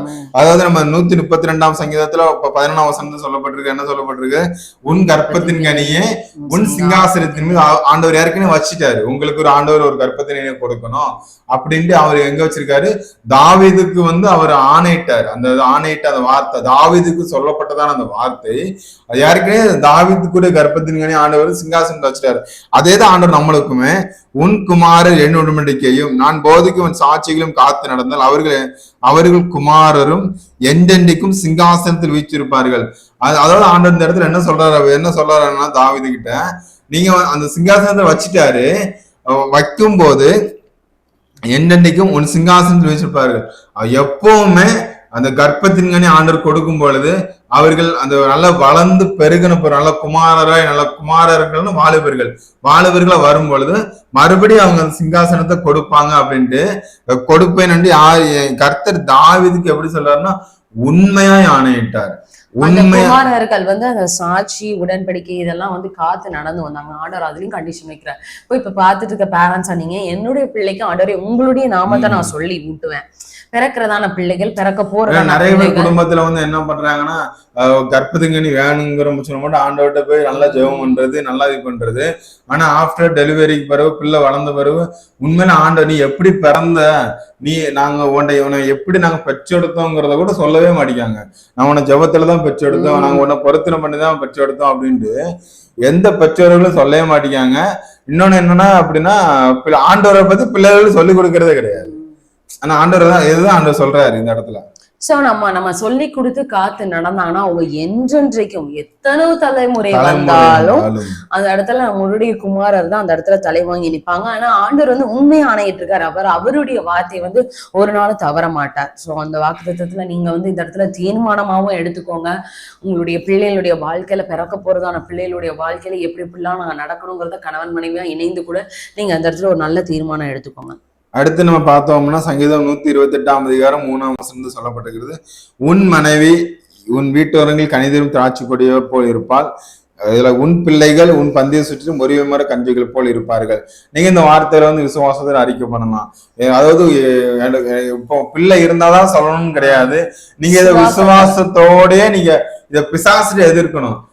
எனக்கு ஆண்டவர் தள்ளனாலும் பரவாயில்ல, அவர் எனக்கு அவர் ஒரு குறிப்பிட்ட நாள் வச்சிருப்பாரு, ஒரு குறிப்பிட்ட நேரம் அவர் வச்சிருப்பாரு, என்னைக்கு தரணும் அவருக்கு தெரியும். அந்த உலகத்துல உள்ள தகப்பன்னு நம்மளுக்கு வந்து நல்லது கொடுக்க அறிஞ்சிருக்கும் பொழுது பரமபிதாவாக அவர் நம்மளுக்கு தருவது அதிக நிச்சயம். அதனால நீங்க நிச்சயமா அந்த இடத்த சொல்லும் பொழுது நீங்க விசுவாசத்தோட சொல்லும் பொழுது என் பிள்ளைகள் என் பந்தய சுற்றிலும் ஒளிவு மர கஞ்சிகளை போல் இருப்பார்கள், என் பிள்ளைகள் என் பந்தய சுற்றிலும் ஒளிவு மர கஞ்சிகளை போல் இருப்பார்கள். நீங்க அந்த விசுவாசத்தோட நல்ல ஒரு அதிகாரத்தோட நீங்க அந்த விசுவாசத்தை சொல்லும் பொழுது நிச்சயமா ஆண்டவர் அதாவது இல்லாதவைகளில் தான் அவர் இருக்கிறவராய் மாற்றுகிற தேவன். இல்லைனாலுமே நிச்சயமா ஆண்டவர் உங்களோட வாழ்க்கையில நீங்க அந்த விசுவாச வார்த்தைகளை சொல்ல சொல்ல நிச்சயமா ஆண்டவர் உங்களுக்கு தர வல்லவராய் இருக்கிறார். அடுத்து பார்த்தோம் அப்படின்னா யாத்ராமம் 23ஆம் அதிகாரம் 26ஆம் வசனம். இது ரொம்ப ரொம்ப ஒரு பவர்ஃபுல்லான வசனம். என்ன அப்படின்னா வந்து இன்னைக்கு வந்து பார்த்துட்டு இருக்க சகோதரிகள் நிறைய பேர், நம்ம வாட்ஸ்அப்லேயே கான்டாக்ட் பண்ண நிறைய பேர் வந்து நிறைய வந்து அபார்ஷன், நிறைய மிஸ்கேரேஜ் வந்து அவங்களுக்கு நடந்திருக்கும். எப்படி சொல்ல, அந்த அந்த கர்ப்பம் வந்து இதுல கர்ப்பம் தரிச்சும் நிறைய பேருக்கு அந்த அபார்ஷன் நடந்திருக்கும். அந்த கர்ப்பம் வந்து அந்த இடத்துல தங்கவே இல்லை. நிறைய பேருக்கு 2, 3 டைம், 4 டைம், 5 டைம், 6 டைம், அன்னைக்கு ஒரு சகோதரி 8 டைம் எனக்கு வந்து இந்த மாதிரி ஆயிருக்கு, இன்னும் ஒண்ணு கூட தங்கலாம். அதெல்லாம் ரொம்ப வேதனை, பயங்கரமான. ஆனா இன்றைக்கு ஆண்டவர் வந்து உங்களை பார்த்து ஒரு வாக்குத்தத்தம் சொல்றாரு. கர்ப்பம் விழுகிறதும் மலடும் உன் தேசத்தில் இருப்பதில்லை, உன் ஆயுசு நாட்களே பூரணப்படுத்துவேன். சோ அதுல அதை அப்படியே இங்கிலீஷ்ல பார்த்தோம் அப்படின்னா none will miscarry. அந்த இடத்துல அந்த மிஸ்கேரிங்கிற அந்த வேர்டே வந்து இருக்கு. ஸோ அந்த இடத்துல பார்த்தோம் அப்படின்னா நம்மளுடைய தேசத்திலேயே வந்து அந்த மிஸ்கேரேஜ், அந்த இது வந்து அந்த அபார்ஷன் அது வந்து இல்லவே இல்லை. ஸோ இன்னைக்கு எத்தனை டைம் உங்களுக்கு வந்து அந்த மாதிரியான ஒரு சூழ்நிலை நடந்திருந்தாலும், கோத்ரூ நீங்க பண்ணியிருந்தாலும், இந்த வசனத்தை சொல்லுங்க. ஆண்டவர் எனக்கு வசனம் சொல்லிக்கா, கர்ப்பம் விழுகிறதும் மலடும் இனிமே என்னுடைய தேசத்துல இல்லை அப்படின்னா இனிமே உங்களுடைய வாழ்க்கையில இல்லை, என்னுடைய சரீரத்துல இல்லைன்னு சொல்லுங்க. கர்ப்பம் விழுகிறதும் மலடும் என்னுடைய சரீரத்துல இல்லை. இனி பிறக்க போறதான பிள்ளை வந்து பூரண ஆயுசு உள்ளதும் நல்ல பரிபூர்ணமா தான் இருக்கும். நானும் என்னுடைய பிள்ளைகளும் பரிபூர்ணமா தான் இருப்போம் அப்படிங்கிற அந்த வார்த்தையை சொல்லுங்க. நிச்சயமா இது வந்து ரொம்ப ஒரு பவர்ஃபுல்லான வசனம். ஏன்னா மிஸ்கேரேஜ், அபார்ஷன் நடந்ததான ஒரு சில சகோதரிகள் வந்து இருக்காங்க. அவங்களுக்கு ஆண்டவர் இந்த வார்த்தை வந்து எப்படி சொல்ல, பிரத்யேகமா ஆண்டவர் உங்களை பார்த்துதான் ஆண்டவர் பேசுறாரு. இனிமே எந்த ஒரு மிஸ்கேரேஜும் உங்களுடைய வாழ்க்கையில வந்து நடக்காது. அடுத்து நம்ம பார்த்தோம் அப்படின்னா ஆதியாகமம் 29ஆம் அதிகாரம் 34ஆம் வசனத்துல எல்லாரும் அறிந்த வசனம் தான், லேயாள் அற்பமா எண்ணப்பட்டால். உங்களோட வாழ்க்கையில நீங்க ரொம்ப அற்பமா எண்ணப்படுறீங்களா? உங்க மாமியாரால, உங்க கணவரால, உங்களோட அண்டை வீட்டாரால, உங்க உறவினர்களால அற்பமா எண்ணப்படுறீங்களா? நீங்க இந்த இடத்துல நீங்க உங்க பேரை போட்டு சொல்லுங்க, உங்க பேரை போட்டு சொல்லுங்க, அற்பமா எண்ணப்பட்டேன், அற்பமா எண்ணப்பட்டேன் என்று சொல்லி கர்த்தர் கண்டு, நான் அற்பமா எண்ணப்பட்டேன் என்று கர்த்தர் கண்டு நான் கர்ப்பந்தெடுக்கும்படி செய்தார். இந்த இடத்துல நீங்க சொல்லணும், லேயால் அற்பமா எண்ணப்பட்டா. உண்மையில அந்த இடத்துல பார்த்தோம் அப்படின்னா லேயால்லாம் ரொம்ப அற்பமா எண்ணப்பட்டா. அதெல்லாம் அது பெரிய சாப்டர். அந்த சாப்டரா படிச்சோம் அப்படின்னா அதுல நிறைய விசுவாசமான வார்த்தைகளும் இருக்கு, அதுல நிறைய நம்மளுக்கு பயன்படுகிற வார்த்தைகள் நிறைய இருக்கு. ஆனா அந்த இடத்துல லேயால் ரொம்ப அற்பமா எண்ணப்பட்டா. ஆனா அந்த லேயால் அற்பமா எண்ணப்பட்டது ஆண்டவர் கண்டு, யார் பார்க்க? ஆண்டவரே, கர்த்தரே பார்க்கிறார். லேயால் அற்பமா எண்ணப்படுறா அப்படின்னு கர்த்தரே பார்க்கிறார். உங்க மாமியாரால, உங்க வீட்டுக்குள்ள நீங்க ரொம்ப அற்பமா எண்ணப்பட்டு, இவராலலாம் என்ன ஒரு குழந்தை கூட பெத்து தர முடியலையே அப்படின்னு சொல்லி ரொம்ப அற்பமா எண்ணப்படுறீங்களா? இந்த நாட்கள்ல ஆண்டவர் உங்களை பார்க்கிறார்.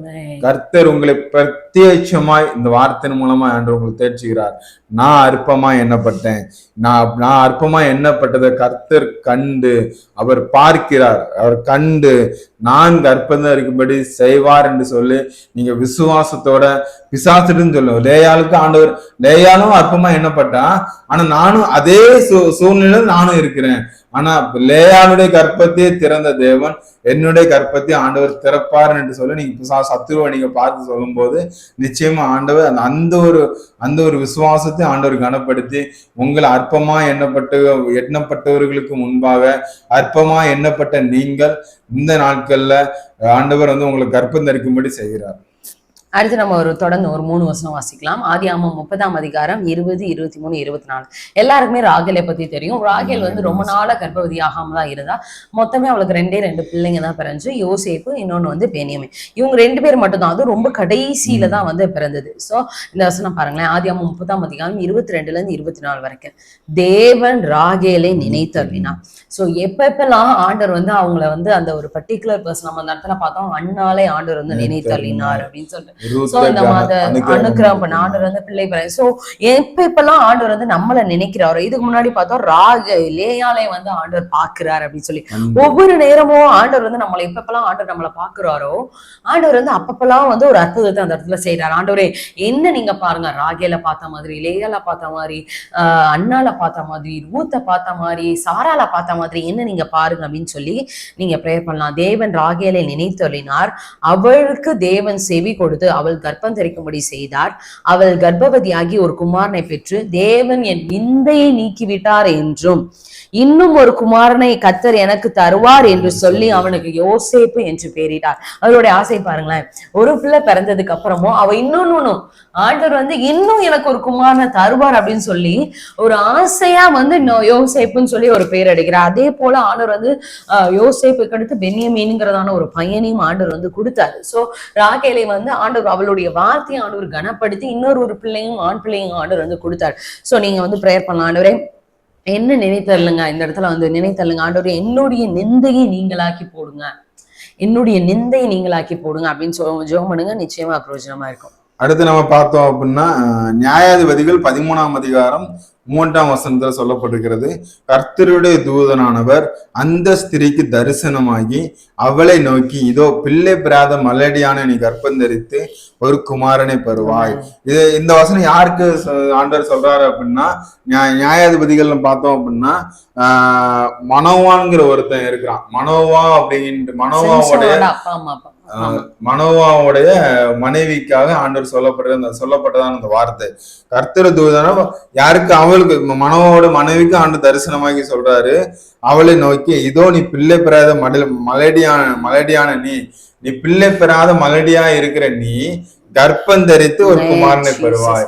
ஆண்டவர் இந்த நாட்கள் ஆண்டவர் மனோவோட மனைவியை பார்த்து சொன்னதான தேவன் ஆண்டவர் அந்த இதை பார்த்து ஆண்டவர் அவருக்கு யாரை கொடுக்காரு அப்படின்னா சிம்சோனை கொடுக்கிறாரு, பராக்கிரமசாலியை கொடுக்கிறாரு. இதுலதான் நம்ம பார்க்கணும். அதாவது யாரெல்லாம் ஆண்டவர் வந்து அனுக்கிரகம் பண்ணினார், நினைத்தருளினார், நம்ம கண்டு பார்க்கிறார் அப்படிங்கிற சொல்ல வசனங்கள் வரும்போது அவங்களோட பிள்ளைகளை தான் ஆண்டவர் என்னவா மாத்திருப்பாருன்னா ராஜாக்களை மாத்திருப்பாரு. நீங்க வந்து பைபிள்ல நீங்க நிறைய நீங்க எடுத்து பாத்தீங்கன்னா உண்மையில யாரெல்லாம் ஆண்டவர் நினைக்கிறாரோ உண்மையில ஆண்டவர் உங்களோட வாழ்க்கையிலையும் ஆண்டவர் உங்களை நினைத்தருளினார்னா நிச்சயமா உங்களுடைய மகன் உங்களுக்கு பிறக்கப்படுகிறான் அந்த குழந்தை ஒரு ராஜாவா மாறும். இன்னைக்கு மனோவாவுக்கு ஆண்டவர் கொடுத்ததான அந்த வார்த்தை தான். ஆனா உண்மையில ஒரு பெரிய ஒரு வெளிப்பாடுதான். நம்மள ஆண்டவர் நினைத்தருளினார் அப்படின்னா அதுதான் ஒண்ணு. இப்ப எல்லாம் எனக்கு ரொம்ப நாள் தள்ளி போய்கிட்டே இருக்க அப்படின்னு நினைச்சு நீங்க நினைச்சுக்கிட்டே இருக்காதீங்க. உண்மையில அது தள்ளி போகுது அப்படின்னா ஆண்டவர் உங்களுக்கு பிறக்க போகிற அந்த குழந்தைக்காக ஒரு ராஜ்யத்தை கட்டி எழுப்பும்படியாக அவர் உருவாக்கி கொண்டு இருக்கிறார். அதை மட்டும் நினைச்சுக்கிட்டே இருங்க. உங்களுக்காக எப்பெல்லாம் ஆண்டவர் டிலே பண்றாரோ அப்பெல்லாம் உங்களுக்கு பிறக்க போற குழந்தை ஒரு பவர்ஃபுல் சிம்சோன்லாம் நீங்க பாத்தீங்கன்னா பராக்கிரமசாலி. எப்பவுமே நீங்க அதை பாத்தீங்கன்னா அதான் பராக்கிரமசாலி தான் ஆண்டவர் தராரு. அதனால நீங்க வந்து சோர்ந்து மட்டும் போவாதீங்க. இதுல ஒரே ஒரு காரியம் என்னன்னா, சோர்ந்து மட்டும் போயிடாம எனக்கு ஆண்டவர் டிலே பண்றாரு அப்படின்னா எனக்கு ஆண்டவர் ஒரு பராக்கிரமசாலியை தராரு, எனக்கு ஒரு ராஜாவை தராரு. அதுல சாமுவேலாம் நீங்க சாமுவேல நினைச்சு கூட பாத்துருக்கமான ராஜாவா மாறுவான் அப்படின்ட்டு. ஆனா ஆண்டவர் அவர் தீர்க்கதரிசியாவா மாத்தினாரு, ஒரு ராஜாவும் மாத்தினாரு. ஆனா அதே போலதான் உங்களோட வாழ்க்கையில ஆண்டவர் ஒரு ராஜாக்களையும் ஒரு பராக்கிரமசாலியும் ஆண்டவர் தருகிறார். ஆமா, நீங்க அதை சோர்ந்து போயிறாங்க. சொல்லப்பத்தா நம்ம அது ஆபிரகாம்ல இருந்து நம்ம பார்த்துட்டே வந்தோம்னா சாராளுக்கு பிறந்ததான பிள்ளை ஈசாக்கு நம்ம இன்னைக்கும் ஈசாக்கின் தேவன் நம்ம சொல்றோம். அந்த அளவுக்கு ஒரு பேர் பெற்றது. இப்ப அண்ணாளுக்கு பிறந்த பிள்ளை சாமுவேல், ஒரு பெரிய தீர்க்கதரிசி. அவரை மாதிரி சாமுவேல் மாதிரி ஒரு தீர்க்கதரிசி வந்து யாரும் கிடையாது. ரூத்துக்கு பிறந்தது வந்து ஓபேத்தை பார்த்தோம் அப்படின்னா அதுலதான் வந்து தாவீது ராஜா வந்து பெரிய ராஜா வந்து வராரு. சோ பெரிய ராஜா அந்த தாவீதோட சந்ததியெல்லாம் இயேசு கிறிஸ்துவே வந்து வராரு. சோ அப்படிங்கும் போது அந்த அப்புறம் ராகேலுக்கு பிறந்த பிள்ளைங்கள் வந்து யோசேப்பு, அப்புறம் நம்ம எலிசபெத். நம்ம அந்த புதிய பாடல பார்த்தோம்னா எலிசபெத்துக்கு பிறந்த பிள்ளை யோவான் ஸ்நானகன். இந்த மாதிரி ரொம்ப டிலே ஆகி பிறக்கிற பிள்ளைங்க எல்லாம் பார்த்தோம்னா அது பயங்கரமான ஒரு ஆண்டவராலே பயன்படுத்தப்பட்டவர்கள், பயன்படுத்தக்கூடியவர்கள். அது நீங்க மேக்ஸிமம் அதை மட்டும் புரிஞ்சுக்கணும். எனக்கு ஒரு விஷயம் ஆண்டவர் டிலே பண்றாரா, என்னுடைய வாழ்க்கையில ஆண்டவர் நான் இத்தனை நாள் வருஷம் 10 வருஷமா இருக்கட்டும், 16 வருஷமா இருக்கட்டும், 20 வருஷமா இருக்கட்டும், அவர் டிலே பண்ண பண்ண பண்ண பண்ண உங்களுடைய குழந்தை வளர்ந்த பிறகு ஆண்டவர் அவனுக்காகவே ஒரு ராஜ்யத்தை ஆண்டவர் ஆயத்த பண்ணி வச்சிருப்பாரு. ஒரு கிராமத்தையோ ஏதாவது ஒரு சம்திங் ஏதாவது ஒரு ஆண்டவர் ஆயத்தப்படுத்தி வச்சுக்கிட்டு இருக்கிறாரு. ஏன்னா அப்பதான் அந்த பிள்ளை வளர்ந்து வரும் பொழுது ஒரு குறிப்பிட்ட ஸ்டேஜ் வந்த பிறகு ஒரு ராஜாவா அபிஷேகம் பண்ணப்படணும் அப்படின்னா ராஜாவா அபிஷேகம் பண்ணப்படணும் சும்மா வைக்க முடியாதுல்ல. இப்ப அடுத்து ஒரு கிராமத்துக்கு கொண்டு போனோம், ஒரு சிட்டியை கொண்டு போனோம், வேற நாடுகளுக்கு கொண்டு போனோம் அப்படின்னா ஆண்டவர் ஏற்படுத்தி வச்சுக்கிட்டு இருக்கிறாரு. அதனாலதான் டிலே பண்றாரு. அத தாமதமானாலும் ஆண்டவர் உங்களுடைய குமாரர் ஆண்டவர் ஒரு பராக்கிரமசாலியா மாற்றுவாரு, ஒரு ராஜாவா மாற்றுவாரு. அந்த ஒரு நம்பிக்கையில நீங்க விசுவாசத்தோட நீங்க சொல்லும் பொழுது நிச்சயமா ஆண்டவரை தவிர வல்லவரா இருக்கிறார்.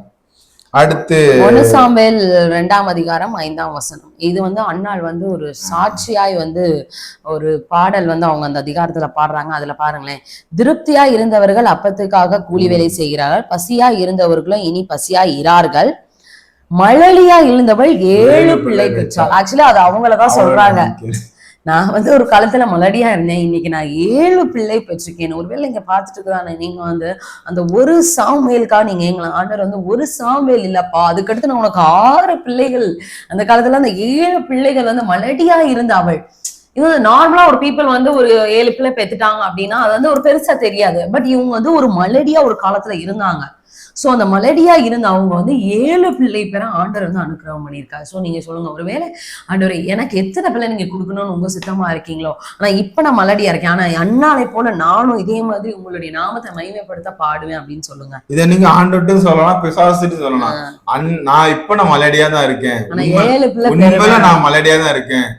ஆனா மற்றவர்களால நம்ம புறக்கணிக்கப்பட்டு அற்பமா என்ன பட்டிருக்கேன். ஆனா நான் அண்ணால் சொன்ன மாதிரி அந்த விசுவாசத்தோட நான் மலடியா இருந்தேன், ஆனா 7 பிள்ளைகளை நான் பெறுவேன். அப்படி கண்டிப்பா நீங்க இந்த வார்த்தையை நீ பிசாசுகிட்டு பயன்படுத்தலாம். அதாவது ஜபத்துல இருக்கட்டும், ஆண்டவர் நான் மலடியா இருக்கிறேன், நான் 7 பிள்ளைகளை நான் பெறுவேன் அப்படிங்கிற அந்த விசுவாசத்தை சொல்ல சொல்ல சொல்ல சொல்ல நிச்சயமா அதாவது இந்த இடத்துல ஒரே ஒரு கான்செப்ட் தான், விசுவாசம் மட்டும்தான். அது விசுவாசத்தோடு நீங்க சொல்ல சொல்ல சொல்ல ஆண்டவர் நிச்சயமா உங்களையும் மலடியா இருக்கிற உங்களையும் ஆண்டவர் 7 பிள்ளைகளை பெறுவதற்கு ஆண்டவர் உதவி செய்வதற்கு அந்த கிருபை உங்களுக்கு இருக்க அவர் வல்லவரா இருக்கிறார். அடுத்த நம்ம பார்த்தோம் அப்படின்னா ஏசாயா 35ஆம் அதிகாரம் 10ஆம் வசனத்துல இது ஒரு வாக்கு தத்த வசனமா சொல்லப்பட்டிருக்கிறது. கர்த்தரால் மீட்கப்பட்டவர்கள் திரும்பி ஆனந்த களிப்புடன் பாடி சியோனுக்கு வருவார்கள், நித்திய மகிழ்ச்சி அவர்கள் தலையின் மேல் இருக்கும், சந்தோஷமும் மகிழ்ச்சியும் அடைவார்கள், சஞ்சலமும் தவிப்பும் ஓடிப்போம். உங்களோட வாழ்க்கையில இன்ன நாட்கள்ல ஒரு தவிப்பு ஒரு சஞ்சலத்தோடு இருக்கிறீங்களா, ஆண்டவர் உங்களை பார்த்தா சொல்றாரு நித்திய மகிழ்ச்சி உங்க தலைமையில ஓயாமல் இருக்கும், நித்திய மகிழ்ச்சி உங்க தலைமையில் இருக்கும், சஞ்சலமும் தவிப்பும் உங்களை விட்டு இந்த நாட்கள் ஓடி போகிறது. சஞ்சலத்தை தவிப்பும் கொடுக்கறது பிசாசு. சோ ஆண்டவர் அதான் சொல்ற, சஞ்சலமும் தவிப்பும் கொடுக்கறது பிசாசு ஓடி போவான். எப்பெல்லாம் நம்ம பிசாசுக்கு எதிர்த்து நிக்கிறோமோ அப்பப்பெல்லாம் ஓடி போவான். சோ இந்த இடத்துல பிசாசு இல்லாம சஞ்சலமும் தவிப்பையும் உண்டாது. நம்மளை தவிக்கிறது, நம்ம அந்த குழந்தைக்காக நம்ம தவிச்சுட்டு இருக்கோம், சஞ்சலப்பட்டு தவிச்சுட்டு இருக்கோம், அந்த சஞ்சலமும் தவிப்பும் நம்மளை விட்டு ஓடி போவோம். பிசாசுக்கு நம்ம எதிர்த்து நிற்குமோ நிச்சயமா அந்த சஞ்சலமும் தவிட்டு நம்ம ஓடிப்போம். சங்கீதம் 113ஆம் அதிகாரம் 9ஆம் வசனம். மலடியே சந்தோஷமான பிள்ளைத்தாட்சி ஆக்கி வீட்டிலே குடியிருக்க பண்ணுகிறார். அல்லேலூயா. இந்த வசனத்துல பாருங்களேன், மலடியான ஒரு ஸ்திரீயை ஒரு சந்தோஷமான பிள்ளைத்தாட்சி ஆக்கி வீட்டுல குடியிருக்க பண்றாரு. சோ இதையே நீங்க விசுவாசமா, இதெல்லாம் நல்லா தெரிஞ்சதான ஒரு வசனம் தான். சோ நல்ல விசுவாசமா நீங்க பண்ணுங்க, நிச்சயமா அது உங்களுடைய ஆவிக்குரிய உங்களுடைய விசுவாச வாழ்க்கைக்கு பிரயோஜனமா இருக்கும். அடுத்து நம்ம பார்த்தோம் அப்படின்னா ஏசாயா 54ஆம் அதிகாரம் 2ஆம் வசனத்துல பார்த்தோம் அப்படின்னா, உன் கூடாரத்தின் இடத்தை விசாலமாக்கு, உன் வாசஸ்தலங்களின் திரைகள் விரிவாகட்டும், தடை செய்யாதே, உன் கயிறுகளை நீளமாக்கி உன் முளைகளை உறுதிப்படுத்து, நீ வலது புறத்திலும் இடது புறத்திலும் இடங்கொண்டு பெருகுவாய், உன் சந்ததியார் ஜாதிகளை சுதந்திரித்து கொண்டு பாழாய் கிடந்த பட்டணங்களை குடியேற்றுவிப்பார்கள். பயப்படாத, நீ வெட்கப்படுவதில்லை, நானாத, நீ எழுச்சி அடைவதில்லை, உன் வாலிபத்தின் வெட்கத்தை நீ மறந்து உன் விதவை இருப்பின் நிந்தே இனி நீ நினையாதிருப்பாய். இதுல ஏசாயா 54ஆம் அதிகாரம் 2ஆம் வசனம் 3ஆம் வசனம் 4ஆம் வசனம். இந்த இடத்துல அப்படின்னா 2ஆம் வசனத்துல நம்ம பார்த்தோம் அப்படின்னா, உன் கூடாரத்தின் இடத்தை விசாலமாக்கு, உன் கூடாரத்தை இடத்தின் விசாலமாக்கு அப்படின்னா, இப்ப நம்ம வீட்டுல ஒரு பிள்ளைங்க இருக்கிறாங்க, பிள்ளைங்க இருந்தா நம்மளுக்கு ஒரு ஒரு எப்படி சொல்றது, நீங்க நம்ம யோசிப்போம்ல, நம்ம பிள்ளைங்க இருந்தாங்கன்னா நமக்கு இந்த இடம் பத்தாது அப்படின்னு. ஆனா ஆண்டவர் சொன்ன இடத்துல சொன்னாங்கன்னா, நீ உன் இடத்தை நீ விசாலமாக்கு அப்படின்னு ஆண்டவர் சொல்றாரு. ஏன்னா இப்ப பிள்ளை பிறந்துச்சு அப்படின்னா பிள்ளைங்க விளையாடுறதுக்கு இடம் இருக்காது, பிள்ளைங்களோட திங்ஸ வைக்கிறதுக்கு இடம் இருக்காது. அதனால ஆண்டவர் இந்த இடத்துல சொல்றாரு, உன் கூடாரத்தின் இடத்தை விசாலமாக்கு, உன் வாசஸ்தலங்களின் திரைகள் விரிவாகட்டும். உங்களுடைய வீடை நீங்க இன்னும் நல்லா பெருசுபடுத்துங்க, உங்க வாசஸ்தலங்களை நீங்க நல்லா பெருசுபடுத்துங்க, தடை செய்யக்கூடாதான். சரியா? அதுல மெயினா என்ன சொல்றாங்கன்னா, அதை விசாலமாக்குவதற்கு நீ தடை செய்யாது, உன் கயிறுகளை நீளமாக்கி உன் முளைகளை உறுதிப்படுத்து. ஆனா இந்த இடத்துல என்ன சொன்னா, நீ இப்பவுமே நீ ஆயத்தப்படுப்பா அப்படின்னு ஆண்டவர் சொல்றாரு. அதான் ஆண்டவர் சொல்றாரு, ஏசாயா 54ஆம் அதிகாரத்துல சொல்லப்படுறது, நீ ஆயத்தப்படுத்து. நீ ஆயத்தப்படுத்தினாதான் அப்படின்னா பிள்ளை பிறக்கும் போது பிள்ளை பிறந்த பிறகு நம்ம அதை பண்ண முடியாது. அதனால இப்பவுமே நீ அந்த விசுவாச ரீதியாவே நம்ம அதை ஆயத்தப்படுத்தும் பொழுது நிச்சயமா அந்த விசுவாசத்தை அவனை கனப்படுத்துறார். 3ஆம் வசனத்துல சொல்லப்பட்டிருக்கிறது, நீ வலது புறத்திலும் இடது புறத்திலும் இடங்கொண்டு பெருகுவாய், உன் சந்ததியார் ஜாதிகளை சுதந்திரித்து கொண்டு பாலாய் கிடந்த பட்டணங்களை குடி வைத்து வைப்பார்கள். அந்த இடத்துல தெளிவா சொல்ல, நீங்க வலது புறத்திலும் இடதுபுறத்திலும் இடம் கொண்டு பெருக போறீங்க, உங்க சந்ததியார் சுதந்திரித்து கொண்டு பாலாய் கிடந்த பட்டணங்களை குடி வச்சு வைப்பார்கள். அடுத்த 4ஆம் வசனம் 54ஆம் அதிகாரம் 4ஆம் வசனம் சொல்லப்படுகிறது, பயப்படாது, நீ வெட்கப்பட்டு போகுது. ஏன்னா நீங்க ஒரு சில பேர் சொல்லுவாங்க, பிள்ளையே பிறக்கல ஆனா நீ இப்பவுமே ஆயத்தப்படுதுறியா அப்படின்னு சொல்லுவாங்க. ஆனா ஆண்டவர் இந்த இடத்துல சொல்றாரு, நீ பயப்படாத, நீ வெட்கப்படுவதில்லை, நானாதே இலட்சி அடைவதில்லை, உன் வாலிபத்தின் வெட்கத்தை நீ மறந்து உன் விதவை இருப்பின் நிந்தையை இனி அந்த அளவுக்கு உனக்கு ஒரு சந்தோஷம் உனக்கு வரும். சோ உன்னுடைய துக்கங்கள் எல்லாத்தையும் நீ நினைக்க முடியாத அளவுக்கு உனக்கு சந்தோஷம் வரும். சோ நீ ப்ரிப்பரேஷன் பண்றது, நீ ஆவிலையும் சரி சரீரத்திலயும் சரி, நீங்க பிசிக்கலாவும் சரி, நீங்க உங்களுடைய மனதிலையும் சரி, எப்படி சொல்ல ஆவிக்குரிய ரீதியிலையும் சரி, நீங்க எல்லாமே ப்ரிப்பேர் பண்ணுங்க, நிச்சயமா நீ வெட்கப்படுவதில்லை அப்படின்றத ஆண்டவர் அந்த இடத்துல சொல்றாரு. அடுத்து நம்ம ஒரு வசனம் வாசிக்கலாம். லூக்கா 1ஆம் அதிகாரம் 13ஆம் வசனம். தூதன் அவனை நோக்கி, சகரியாவே பயப்படாதே, உன் வேண்டுதல் கேட்கப்பட்டது, உன் மனைவியாகிய எலிசபெத் உனக்கு ஒரு குமாரனை பெறுவார், அவனுக்கு யோவான் என்று பெயரிடுவாயாக. எல்லாருக்குமே தெரியும் சகரியா எலிசபெத் அவங்க எல்லாம் ரொம்ப முதிர் வயதானவர்கள். சோ ரொம்ப முதிர் வயதானவர்கள். ஆனா பாருங்களேன், அந்த சகரியா முதிர் வயதிலையும் அவர் பிரேயர் பண்ணிட்டு இருந்திருக்காரு, எனக்கு ஒரு பிள்ளை வேணும் அப்படின்னு. அதனாலதான் அந்த தேவதூதன் சொல்றாரு, உன் வேண்டுதல் கேட்கப்பட்டது. அப்படிப்பட்ட ஒரு இதுலதான் ஆண்டவர் யோவான் ஸ்நானகன் கொடுக்கிறார். ஒரு பயங்கரமான ஒரு பவர்ஃபுல்லான ஒரு மனிதன். ஆண்டவர் பிறக்கிறதுக்கு முன்னாடி அவர் பிறந்து அவர் வழியை ஆயத்தம் பண்ணக்கூடியதான ஒரு மனிதன் தான் யோவான் ஸ்நானகன். அப்படிப்பட்ட ஒரு இதை ஆண்டவர் சொல்றாரு. ஆண்டவர் இப்பயும் உங்களை பார்த்து சொல்றேன், நீ பயப்படாத, நீ எவ்வளவோ நாளுக்காக நீ பிள்ளைக்காக நீ வேண்டியிருக்க, உன்னுடைய வேண்டுதல் கேட்கப்பட்டது அப்படின்னு சொல்லி ஆண்டவர் இப்ப உங்களை பார்த்து சொல்லுகிறார். அடுத்து பார்த்தோம் அப்படின்னா லூக்கா 1ஆம் அதிகாரம் 36ஆம் வசனத்துல இதேதான் சொல்லப்பட்டிருக்கிறது. இதோ உனக்கு இனத்தாளா இருக்கிற எலிசபெத்தும் தன் முதிர் வயதுல, எப்படி முதிர் வயதுன்னா வயசாயிருச்சு, அவ்வளவுதான், கிட்டத்தட்ட கற்பம்லாம் செத்து போன நிலைமைதான், முதிர் வயதிலே ஒரு புத்திரனை கர்ப்பம் தரித்திருக்கிறாள், மலடி எண்ணப்பட்டவளுக்கு இது எத்தனாம் மாசம்? 6ஆவது மாதமா.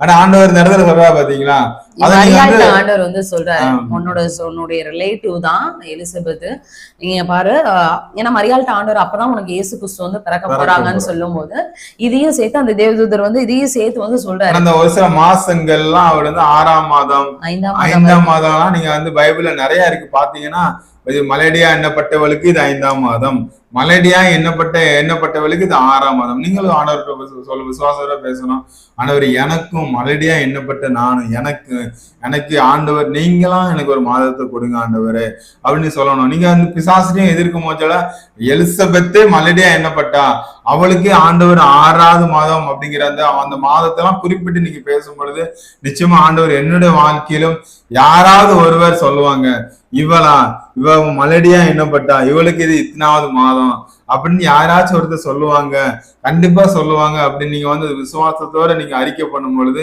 நிச்சயமாகவே ஆண்டவர் உங்களோட வாழ்க்கையிலையும் கர்ப்பத்தை திறப்பதற்கு அவர் வல்லவராக இருக்கிறார்.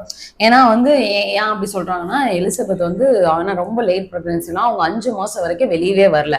யார்கிட்டயும் அந்த நியூஸையுமே அவங்க சொல்லவே இல்லை. அதனாலதான் தேவதூதன் ஃபர்ஸ்ட் டைம் உங்கள்கிட்ட சொல்றாரு, இது அவளுக்கு வந்து 6th மந்த்ப்பா, நீ வேணா போய் பாருப்பா, உன்னுடைய ரிலேட்டிவ்க்கும் இருக்கும். ஏன்னா ஆண்டவரால, ஏன்னா மரியாள் வந்து ஒரு கன்னி வந்து எப்படா வந்து கர்ப்பவதி ஆவான்னு சொல்லி ஒரு குழப்பத்துல இருக்கும் போது ஆண்டவர் வந்து ஒரு உதாரணத்துக்கு சொல்றாரு, தேவனால எல்லாமே செய்ய முடியும். வயதா இருந்த எலிசபெத் கூட இப்ப 6வது மாசம் அவ பிரெக்னண்டா இருக்கா, வேணா போய் பாரு, அந்த மாதிரி வந்து ஆண்டவர் வந்து சொல்றாரு. சோ நீங்க வந்து ஒருவேளை ஆண்டவர் உங்ககிட்ட உங்களுடைய பிரெக்னன்சி இப்ப கன்ஃபார்ம் ஆகும்போது ஆண்டவர் உங்கள்கிட்ட ஒரு சில மாதங்கள் யார்கிட்டயுமே வெளியே சொல்லக்கூடாது அப்படின்னா நீங்க சொல்லாதீங்க.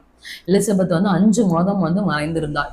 சோ நீங்களும் வந்து அந்த மாதிரி ஆண்டவர் உங்ககிட்ட ஒரு பர்டிகுலர் மாதம். நிறைய பேர் பண்ற தப்பு என்ன அப்படின்னா, கன்சீவ் ஆன உடனே அவங்க எவ்வளவு போராடி ஆண்டவர்கிட்ட உட்கார்ந்து பெற்றிருப்பாங்கன்னு அவங்களுக்கு மட்டும்தான் தெரியும். ஆனா அந்த தெரிஞ்சிருந்துமே என்ன பண்ணுவாங்க அப்படின்னா, வெளியில போய் சொல்லிடுறது, வெளியில போய் ஈஸியா வந்து நீங்க கன்சீவ் ஆறது ஒரு சில பேருக்கு சந்தோஷப்படலாம், ஆண்டவர் சந்தோஷப்பட சொல்லியிருக்காரு, இல்லன்னு சொல்லல.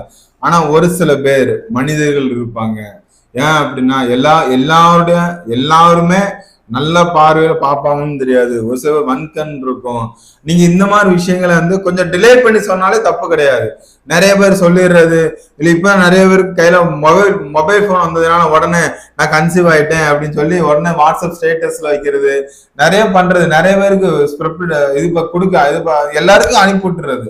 அப்படிங்கும்போது அந்த மாதிரி ஒரு தப்பை மட்டும் மிஸ்டேக் மட்டும் பண்ணாம, ஆண்டவர் என்னை ஒரு காலம் வரும், நீங்க வெளியில ஒரு நல்ல விஷயத்த வெளியில சொல்றதுக்கு ஒரு காலம் வரும், அப்போ நீங்க சொன்னா போதும். உடனே நான் கன்சீவ் ஆயிட்டேன் இன்னைக்கு கன்ஃபார்ம் ஆயிட்டுனா உடனே சொல்லாதீங்க. அந்த ஒரு தப்பை மட்டும் பண்ணாம ஏதாச்சும் ஒரு காலம் வரும்போது நீங்க சொன்னீங்க அப்படின்னா அது உங்களோட வாழ்க்கைக்கு உங்களுக்கு ஆசீர்வாதமா இருக்கும், உங்களோட வயிற்றுல வளர்கிற குழந்தைக்கும் அது ஆசீர்வாதமா இருக்கும். 1 கொரிந்தியர் 10ஆம் அதிகாரம் 13ஆம் வசனம். இந்த வசனம் பாருங்க, மனுஷனுக்கு நேரிட சோதனையே அல்லாமல் வேறே சோதனை உங்களுக்கு நேரிடவில்லை, தேவன் உண்மையுள்ளவராய் இருக்கிறார், உங்கள் திராணிக்கு மேலாக நீங்கள் சோதிக்கப்படுகிறதற்கு அவர் இடம் கொடாமல் சோதனையை தாங்கத்தக்கதாகும் சோதனையோடு கூடிய அதற்கு தப்பிக்கொள்ளும்படியான போக்கையும் உண்டாக்குவார். ஒருவேளை இது வந்து உங்களுக்கு ஒரு பெரிய டெஸ்டிங் பீரியட், சோதனையா கூட இருக்கலாம். ஆனா ஆண்டவர் சொல்றாரு, மனுஷனுக்கு நேரிட அவன் வந்து அந்தந்த உங்க திராணிக்கு தக்கதாக ஆண்டவர் வந்து சோதிப்பார். சோ நீங்க சொல்லுங்க, பிசாசை பார்த்து சொல்லுங்க, உடனே உனக்குலாம் இது கிடைக்காதுன்னா நீ பிசாசு பார்த்து, நான் வந்து ஆண்டவர் குறித்ததான ஒரு டெஸ்டிங் பீரியட்ல கூட நான் இருக்கேன். சோ இந்த சோதனையை தாங்கிக் கொள்றதுக்கு தேவன் எனக்கும், இந்த சோதனையில இருந்து தப்பிக்கிறதுக்கு ஆண்டவர் எனக்கு ஒரு போக்கையும் உண்டாக்குவார். அதனால நீ வந்து என்கிட்ட திருப்பி பேசாத அப்படின்னு சொல்லி பிசாசை பார்த்து நீங்க இந்த வசனத்தை சொல்லுங்க. அடுத்து நம்ம பார்த்தோம் அப்படின்னா, உபாகமம் 7ஆம் அதிகாரம் 13ஆம் வசனத்துல, உன்மேல் அன்பு வைத்து உன்னை ஆசீர்வதித்து உனக்கு கொடுப்பேன் என்று பிதாக்களுக்கு ஆணையிட்டு கொடுத்த தேசத்தில் உன்னை பெருக பண்ணி உன் கற்பத்தின் கனியையும் உன் நிலத்தின் கனிகளாகிய உன் தானியத்தையும் உன் திராட்சை ரசத்தையும் உன் எண்ணெயையும் உன் மாடுகளின் பலனையும் உன் ஆட்டு மந்தைகளையும் ஆசீர்வதிப்பார். அதாவது ஆண்டவர் வந்து நம்மளுக்கு வந்து ஒரு கர்ப்பத்தின் கனியை கொடுப்பேன், இனி நீ மலடியா இருக்க மாட்டேன், நான் உன்னை நிலைத்தருளுவேன், உன்னுடைய குமாரரையும் உன்னை குமாரத்தையும் நான் நினைத்தருளுவேன்ட்டு ஆண்டவர் யாருக்கு வாக்கு கொடுத்துட்டாரு அப்படின்னா, முற்பிதாக்களுக்கு, நம்முடைய முற்பிதாக்களாகிய ஆபிரகாம் ஈசாக்கு யாக்கோபுக்கு ஆண்டவர் முற்பிதாக்களுக்கு ஆண்டவர் வந்து வாக்கு கொடுத்துட்டாரு. எப்ப இனிமே வருகிற உன் சந்ததியில இனிமே நான் மலடுங்கிறத வைக்கவே மாட்டேன், இனிமே நான் வந்து அவங்களுக்கு வந்து ஆசீர்வாதத்தை கொடுப்பேன் அப்படின்னு ஆண்டவர் வாக்கு கொடுத்துட்டாரு. அதனால ஆண்டவர் உபாகமத்துல சொல்றாரு, உன்மேல் அன்பு வைத்து, முற்பதாக்களுக்கு மேல வைத்த அந்த அன்பு வைத்து உன்னை ஆசீர்வதித்து உனக்கு கொடுப்பேன் என்று பிதாக்களுக்கு ஆணையிட்டு கொடுத்த தேசத்தில் உங்களை ஆண்டவர் இந்த நாட்கள்ல பெருக பண்ணுகிறார் அப்படின்னா, நம்முடைய அண்ணால் சொன்ன மாதிரிதான், மலடியா இருந்த எனக்கு வந்து 7 பிள்ளைகள் பெற்றார். அந்த மாதிரிதான் ஆண்டவர் வந்து உங்களை வந்து மலடியா இருக்கிற உங்களோட வாழ்க்கையில ஆண்டவர் வந்து உங்களை பெருக பண்ணுகிறார். உங்களை வந்து இன்னும் ஆண்டவர் பெருக பண்ணி உங்களுக்கு வந்து அந்த கர்ப்பத்தின் கனியை ஆண்டவர் உங்களுக்கு கொடுக்கிறார். அடுத்து சங்கீதம் 1ஆம் அதிகாரம் 3ஆம் வசனம், அவன் நீர்க்கால்களின் ஓரமாய் நடப்பட்டு தன் காலத்தின் தன் கனியை தந்து இலை உதிராதிருக்கிற மரத்தை போல் இருப்பான், அவன் செய்வதெல்லாம் வாய்க்கும். இந்த இடத்துல பாருங்களேன், தன் காலத்து தன் கனியை தந்து, நம்ம அந்தந்த காலத்துல அந்த அந்த கனியை வந்து நம்ம தரணும். சோ அந்த அளவுக்கு வந்து நம்ம வந்து ஆண்டை நம்மளை மாற்றணும். ஆனால் நீங்களும் சொல்லுங்க, நானும் என்னுடைய காலத்துல அந்தந்த காலத்துல நானும் அதுக்குரிய பலனை தருவேன். என்னுடைய பிள்ளையும் என்னுடைய கர்ப்பத்தின் கனியும் வந்து இலை உதிராது இருக்கிற ஒரு மரத்தை போல் இருக்கும். இலை உதிராது இருக்குன்னா ஒரு மொட்டை மரம், இலை உதிரா இருக்குன்னா இலையே உழாது. ஆனா நம்ம இப்பெல்லாம் பார்த்தோம், ஒரு மரத்துல பார்த்தோம்னா இலை உதிர்கிற காலம்னு ஒண்ணு இருக்கு. ஆனா ஆண்டவர் நம்மளுக்கு வந்து இலை உதிராது இருக்கிற ஒரு மரத்தை போல் பாருங்க, எப்பயுமே அந்த மரம் வந்து செழிப்பா தான் இருக்கும்.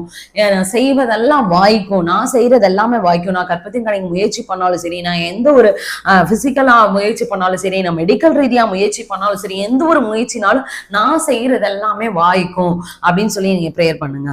அடுத்து வந்து 92ஆம் சங்கீதம் 15ஆம் வசனத்துல, அவர்கள் முதிர் வயதிலும் கனி தந்து புஷ்டியும் பசுமையுமா இருப்பார்கள். இந்த இடத்துல அவர்கள்லாம் யார சொல்றாங்கன்னா நம்முடைய பிள்ளைகள், நம்மளுக்கு பிறக்க போகிற பிள்ளைகளை குறித்து ஆண்டவர் சொல்கிறாரு. அவர் தீர்க்க தரிசனமான ஒரு வார்த்தை. ஆண்டவர் என்ன சொல்றாரு அப்படின்னா, உங்களுடைய பிள்ளைகள், உங்களுக்கு பிறக்க போகிறதான பிள்ளைகள் முதிர் வயதிலும், ஏன்னா நீங்க இந்த நாட்கள்ல நீங்க எப்படிலாம் ஆண்டவர் சமூகத்துல காத்திருப்பீங்க, ஆண்டவர் சமூகத்துல எப்படிலாம் அந்த பிள்ளைக்காக நீங்க பொருத்தனை பண்ணிருப்பீங்க, நீங்க எப்படிலாம் ஆண்டவர்கிட்ட வந்து கெஞ்சி கூத்தாட்டு இருப்பீங்கன்ட்டு அது ஆண்டவர் ஒருவர் தான் அறிவாரு. ஏன்னா அந்த நீங்க எப்படி எந்த மாதிரி அவமானங்கள் நிந்தைகளை கடந்து வந்திருப்பீங்கன்ட்டு ஆண்டவர் ஒருவர் மாத்திரம் தான் அந்த அறிவார். ஆனா ஆண்டவர் சொல்றாரு, நீங்க இப்ப அந்த படுற அந்த கஷ்டம், உங்களுடைய பிள்ளைகள் இருக்காங்க பாத்தீங்களா, அவங்க பிள்ளைகள் முதிர் வயதிலும் கனி கொடுக்கிறவர்களாய் புஷ்டியும் பசுமையுமாய் இருப்பார்கள். பசுமை அப்படின்னா ஒரு செழிப்பான ஒரு இடம், ஒரு பசுமையா ஆண்டவர் அவங்க பிள்ளைகளையும் உங்களோட பிள்ளைகளோட சந்ததிகளையும் ஆண்டவர் மாற்ற விரும்புகிறார். நீங்க எப்பவுமே நீங்க சொல்லணும், நீங்க பிள்ளையே பிறக்கல, உண்மைதான், இல்லைன்னு சொல்லவே இல்லை. உங்களுக்கு பிள்ளை பிறக்கவே இல்லைதான், நீங்க அதுக்கு ஆயத்தப்பட்டு கொண்டிருக்கீங்க, உண்மைதான், இல்லைன்னு சொல்லவே இல்லை. ஆனா நீங்க ஆண்டவர் பிசாசுடைய இந்த வார்த்தைகளை எதிர்த்து பேசணும். என்னோட பிள்ளைகள், யான் பிள்ளைகள், எனக்கு பிறக்க போகிற பிள்ளைகள் முதிர் வயதிலும் கனி தருவார்கள், கனி தந்து புஷ்டியும் பசுமையுமா இருப்பார்கள் என்று சொல்லி சொல்லும் பொழுது நிச்சயமா பிசாசு வெட்கப்படுவான். ஆண்டவர் உங்களோட வார்த்தை கனப்படுத்தி உங்களுக்கு ஒரு ஆசீர்வாதத்தை கொடுக்கிறோம். ஏன் அப்படின்னா அவங்க பிள்ளைகளுடைய முதிர் வயதை நம்ம இருந்து பார்க்க மாட்டோம், கண்டிப்பா நம்ம பார்க்க முடியாது. சோ ஏன்னா பிள்ளைகளுடைய முதிர் வயதை பார்க்க முடியாது. ஆனா ஆண்டவர் நமக்கு இப்பயும் வந்து ஒரு வெளிப்பாடு கொடுக்குறாரு. சோ உன் பிள்ளை வந்து முதிர் வயதுல கூட வந்து நல்ல ஒரு பிரயோஜனப்படுகிறதான ஒரு பிள்ளையா இருக்கும் அப்படின்னு சொல்லிட்டு ஏசாயா 49ஆம் அதிகாரம் 20ஆம் வசனம். இந்த வசனம் எல்லாம் படிக்கும் போது எனக்கு ரொம்ப ரொம்ப ஆர்வமா இருக்கு. இந்த வசனம் பாருங்களேன், பிள்ளைகள் அற்றிருந்த உனக்கு உண்டா இருக்க போகிற பிள்ளைகள். ஆக்சுவலி இன்னைக்கு நம்ம கிட்ட பிள்ளையே இல்ல, ஆனா இனிமே நம்ம கிட்ட உண்டாக போகிறதான பிள்ளைகள் வந்து நம்ம கிட்ட என்ன சொல்லுவாங்க அப்படின்னா, இடம் எங்களுக்கு நெருக்கமா இருக்கிறது, நாங்கள் குடியிருக்கும்படிக்கு விலகி என்று உன் காதுகள் கேட்க சொல்லுவார்கள். ஆக்சுவலி இந்த இடத்துல பாருங்களேன், பிள்ளைகள் இடம்லாம் எங்களுக்கு ரொம்ப நெருக்கமா இருக்கு. ஆனா அப்ப பாருங்க, ஒரு பிள்ளை சொல்லல, ஆண்டவர் இந்த இடத்துல பிள்ளைகள்னு சொல்லியிருக்காங்க. அந்த பிள்ளைகள் வந்து நான் மட்டும் சொல்லுவாங்க. நீங்க இமேஜினேஷன்ல பாருங்க, நம்ம பிள்ளைகள்லாம் அந்தந்த ரூமுக்கும் இல்லைன்னா ஒரு சில பொருளுக்கெல்லாம் சண்டை போட்டு, இது எனக்கு கொடு, எம்மா இது எனக்கு இதை தர மாட்டேங்கிறா, எம்மா இது தர மாட்டேங்கிறா அப்படின்னு சொல்லி அந்த பிள்ளைகளுக்குள்ளேயும் வந்து ஒரு வேறு எப்படி சொல்ல, ஒரு நெருக்கம். அம்மா எனக்கு அதை வாங்கி கொடுங்க, இதை வாங்கி கொடுங்க, இந்த ரூமே பத்த மாட்டேங்குது, இந்த வீடு பத்த, நம்ம வேற வீட்டுக்கு போவோம் அப்படின்னு சொல்ற அந்த சத்தங்கள் வந்து காதுகள் வந்து கேட்க சொல்லுவார்கள். அந்த இடத்துல வந்து இந்த ஆண்டவரே, இந்த மாதிரியான பிள்ளைகளுடைய சத்தங்கள் என்னுடைய காதுகள்ல கேட்க பண்ணுங்க அப்படின்னு சொல்லி, பிள்ளைகள் அற்றிருந்ததான நமக்கு, பிள்ளைகள் அற்றிருந்ததான உனக்கு உண்டா இருக்க போகிறதான பிள்ளைகள். இன்னைக்கு நம்ம கிட்ட பிள்ளை, ஆனா நம்ம பிள்ளை பிற்காலத்துல இப்படிலாம் நம்ம கிட்ட வந்து சொல்லும் அப்படிங்கறத ஆண்டவர் முன்னாடியே நமக்கு வந்து வாக்குத்தத்தமா தீர்க்க தரிசனமா ஆண்டவர் நமக்கு வந்து சொல்கிறார். ரொம்ப ரொம்ப பவர்ஃபுல்லான வசனம். இந்த வசனத்தை நீங்க ரொம்ப நல்லா மெடிடேட் பண்ணுங்க. இப்ப எங்களோட வாழ்க்கையில நீங்க எடுத்துக்கிட்டீங்க அப்படின்னா, எங்களோட வாழ்க்கையிலே நான் கூட அடிக்கடி சொல்லுகிறான ஒரு வார்த்தை என்ன சொல்லுவேன்னா, நம்ம சீக்கிரம் இப்ப இருக்கிற வீட்டை கொஞ்சம் மாத்தணும். ஏன் அப்படின்னா, நம்ம பிள்ளைங்க அடுத்து வளர வளர வளர வளர நம்மளுடைய ஸ்பேஸ் பத்தாது நம்மளுக்கு. ஏன்னா அப்ப நம்ம என்ன யோசிப்போம், அவன் இன்னும் வளரவே இல்லை, அவன் இப்பதான் 1.5 வயசு ஆகுது, ஆனா அவன் ஒரு குறிப்பிட்ட ஸ்டேஜ் வந்த பிறகு அவனுக்கு விளையாடுறதுக்கு சரியான இடங்கள் வீட்டுக்குள்ள இருக்காது, அவனுடைய திங்ஸ் வைக்கிறதுக்கு இடங்கள் சரியான இருக்காது. அதான் அந்த நெருக்கம், அதான் ஆண்டவர் சொல்றாரு, அந்த நெருக்கத்தை எல்லாம் வந்து இந்த மாதிரி இது எடுத்து போடணும் அப்படிங்கிறத நீங்க இப்பவுமே ஆயத்தப்படுங்கன்னு ஆண்டவர் உங்களை ஆயத்தப்படுங்க. நானும் அடிக்கடி சொல்லுவேன், நம்ம வீட்டை 2 வருஷம் பார்க்கணும், அடுத்த வருஷம் நம்ம வீட்டை மாத்தணும். ஏன்னா அடுத்து அவன் வளரும் பொழுது நம்மளுக்கு அவனோட திங்ஸ் வைக்கிறதுக்காகவும் அவனுக்கு விளையாடுறதுக்கு ஒரு சரியான இடங்களும் நம்ம வந்து அவனுக்கு அமைச்சு கொடுத்தாதான் அந்த பிள்ளை வந்து அவன் ஒரு கம்ஃபர்டபுளான ஒரு இடத்துல அவனால இது பண்ண முடியும். இல்ல அப்படின்னா நம்ம வந்து இல்லைன்னா அவனுக்கு ரொம்ப நெருக்கடியான இடத்துல இருக்கும் வச்சுலயும் நம்மளுக்கே நெருக்கடியா இருந்தா ரொம்ப கஷ்டமா இருக்கும்போது அவன் பிள்ளைகளுக்கு எப்படி இருக்கும். அதுதான் இந்த நெருக்கமான சூழ்நிலையில கூட ஆண்டவர் வந்து குடியிருக்கும்படிக்கு விலகியிரு என்று உன் காதுகள் கேட்க சொல்லுவார்கள் அப்படிங்க. அந்த நெருக்கமா இருக்கும்பா அந்த இடத்துல விலகியிரு என்று உங்க காது படவே எல்லாரும் சொல்லுவாங்கன்னு ஆண்டவர் சொல்றாரு. அடுத்து கொலோசியர் 2ஆம் அதிகாரம் 14ஆம் வசனத்துல இது ரொம்ப 14-15ஆம் வசனத்துல ரொம்ப பவர்ஃபுல்லான வசனத்தை சொல்லி கடைசி அந்த வசனங்களை சொல்லி நம்ம ஜெபிக்க போறோம். அந்த நாட்கள்ல நமக்கு எதிரடையாகவும் கட்டளைகளால் நமக்கு விரோதமாகவும் இருந்த கையெழுத்தை குலைத்து அதே நடுவில் இராதபடிக்கு எடுத்து சிலுவையின் மேல் ஆணி அடித்து துரைத்தனங்களையும் அதிகாரங்களையும் முறிந்து கொண்டு வெளியரங்கமான கோலமாக்கி அவைகளின் மேல் சிலுவையில் வெற்றி சிறந்தான். உண்மையில இது ரொம்ப பவர்ஃபுல்லான ஒரு பேடு, பவர்ஃபுல்லான ஒரு அதிகாரமான ஒரு வசனம். இவ்வளவுதான் நம்ம அந்த வசனங்களை பார்த்தோம். உண்மைதான், இந்த வசனங்கள்லாம் விசுவாசத்தோட நம்ம அறிக்கை பண்ணணும், உண்மைதான். ஆனா இது மேலான வசனம் சொல்லுது, நமக்கு எதிரடையாகவும் நம்மளுடைய கர்ப்பத்திற்கு விரோதமா எழுதி வைத்திருக்குதான அந்த கட்டளைகள் சீட்டுகள். நிறைய பேர் வந்து வெளியே விக்கிரகங்களுக்கு எல்லாம் போய் சீட்டு, மந்திர சீட்டு, அந்த இது அது இது நிறைய எழுதிலாம் போடுறாங்க. சோ அந்த மாதிரியான நீங்க இதை எப்பவுமே நீங்க என்ன பண்ணணும் அப்படின்னா, இந்த பூமிக்குரிய ரீதியாவே நம்ம பார்க்க கூடாது. நம்ம எப்படி சொல்றது, மாம்சத்துக்கு ரீதியாவே பார்க்க கூடாது. கொஞ்சம் டீப்பா ஏன் நம்மளுக்கு இந்த தடை, ஏன் நம்மளுக்கு ஏன் இந்த பிரச்சனைகள் வருது, ஏன் என் வாழ்க்கையில நிறைய பேர் சொல்லுவாங்க, குடும்பத்துல அவங்க அம்மா அப்பா சொல்லுவாங்க, எனக்கெல்லாம் பிரெக்னன்சி வந்து சீக்கிரமா நடந்துச்சு சொல்லுவாங்க. ஆனா சொல்லுவாங்க, ஆனா உங்க லைஃபுக்கு வரும்போது ஏன் என் வாழ்க்கை விழுந்து இந்த தாமதம் நடக்குது, ஏன் இந்த பிரச்சனை நடக்குன்னு அவங்க வெளி உலகத்தையும் ஆராய்வாங்க. ஆனா அந்த வெளி உலகத்தை ஆராயாம கொஞ்சம் நிதானிச்சு ஆராய்ந்து கொஞ்சம் ஆவிக்கிற உலகத்துல நம்ம உள்ள வரணும். ஆவிக்கிற உலகத்துல உள்ள வரும்போது அப்பதான் சொல்லு, நமக்கு எதிரடையாகவும் கட்டளைகளாக நமக்கு விரோதமாகவும் இந்த கையெழுத்தை குலைத்து அதை நடுவில் இராதபடிக்கு எடுத்து சிலுவையின் மேல் ஆணை அடிக்கிறார். ஆணை அடிச்சுட்டாரு. ஆனா அப்பவுமே அவ்வப்போது நம்முடைய மனிதர்களா இருக்கட்டும், ஒரு சில பேர் வந்து நம்மளுக்கு விரதமா இந்த பிள்ளைக்கு நீங்க ஒரு சில சத்துருக்கள் வந்து எழும்புவாங்க. எப்படி அப்படின்னா, உங்களுக்கு நீங்க ஏதோ ஒரு காலத்துல அவங்க ஏதோ பேசியிருப்பீங்க, ஆனா நீங்க மன்னிப்பு கேட்டிருப்பீங்க, ஆனா அதை உங்க மனசுக்குள்ள வச்சுக்கிட்டு உங்களுக்கு விரதமா என்ன பண்ணிருப்பாங்கன்னா மந்திரங்கள், தந்திரங்கள், அந்த மாதிரி காரியம் வச்சிருப்பாங்க. ஆனா இந்த உலகத்துல இன்னும் அந்த மாதிரி காரியங்கள் நடந்து கொண்டுதான் இருக்கிறது. அதனால அதை வந்து உங்க பேரை வச்சே இப்ப இந்த பேரை இவளுக்கு வந்து கற்பத்துங்கனி இருக்கவே கூடாது, இவன் மலடியாவே இருக்கணும் அப்படின்ட்டு அவங்க வந்து எழுதி வச்சிருப்பாங்க. இந்த நாளுக்குள்ள ஆண்டவர் அதை வந்து கட்டளைகளை நம்மளுக்கு விரதமா எழுதி அந்த கையெழுத்து ஆண்டவர் எழுத்து குலைத்து போட்டு அது நடுவில் இராதபடிக்கு சிலுவையில ஆணி அடிக்கிறார். அதுக்கு துரைத்தனங்களையும் அதிகாரிகளையும் முறிந்து கொண்டு வெளியரங்கமான கோலமாக்கி அவைகளின் சிலுவையிலே ஆண்டவர் வெற்றி சிறக்கிறார். அந்த எல்லாத்தையுமே ஆண்டவர் எடுத்து போட்டு அந்த மந்திர தந்திரங்கள், அந்த பிசாசுடைய வல்லமைகள், அந்த சத்துருக்களுடைய கிரிகள் எல்லாத்தையும் ஆண்டவர் எடுத்து போட்டு என்ன பண்ண, சிலுவையின் மேல ஆண்டவர் உங்களுக்கு ஒரு ஆசீர்வாதத்தை கொடுக்கும்படியாக ஆண்டவர் சிலுவையின் மேல வெற்றி சிறக்க பண்ணுகிறார். இந்த விசுவாசமான வார்த்தைகளை நீங்க ஒவ்வொரு நாளும் சொல்லுங்க.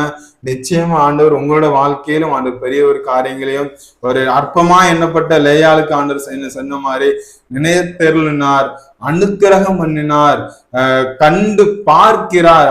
ஒவ்வொரு வார்த்தைகளும் நீங்க சொல்லும் பொழுது நிச்சயமா ஆண்டவர் உங்களுடைய வாழ்க்கையிலையும் ஒரு கர்ப்பத்தின் கனி ஆண்டு தர வல்லமை உள்ளவரா இருக்கிறார்.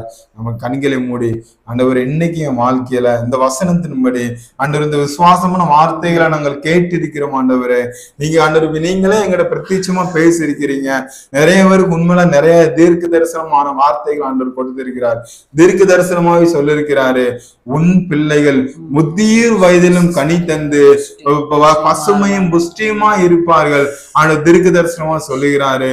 நீங்க இதுவரைக்கும் நீங்க அந்த வார்த்தை நீங்க பார்க்கவே இல்லை.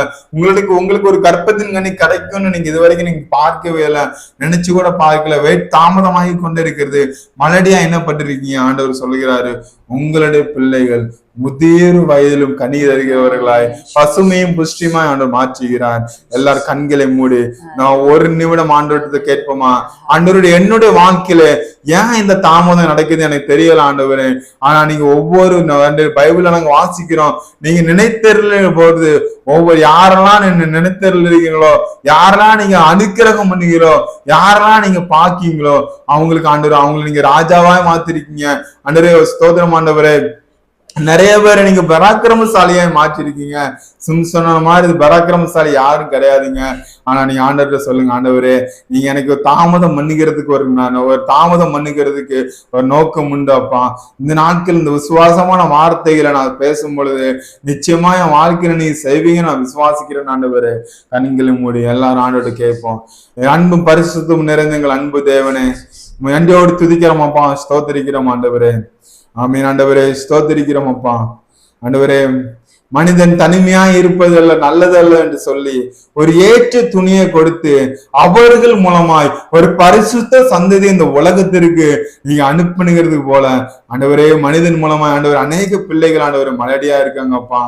அநேக பிள்ளைகள் வாழ்க்கையில நீ கர்ப்பத்தின் கணிக்கு எந்த ஒரு வாய்ப்புமே இல்லை, என் கர்ப்பம் செத்து போச்சு என்று சொல்லி ரொம்ப கண்ணீரோடு கவலையோடு சோர்ந்து போய் இருக்காங்க. என்னுடைய கர்ப்பப்பை என் பிள்ளையை சுமக்கிறதற்கு ஏற்ற ஒரு பலனே இல்லை என்று சொல்லி ரொம்ப சோர்ந்து போய் இருக்கிறாங்க ராஜா.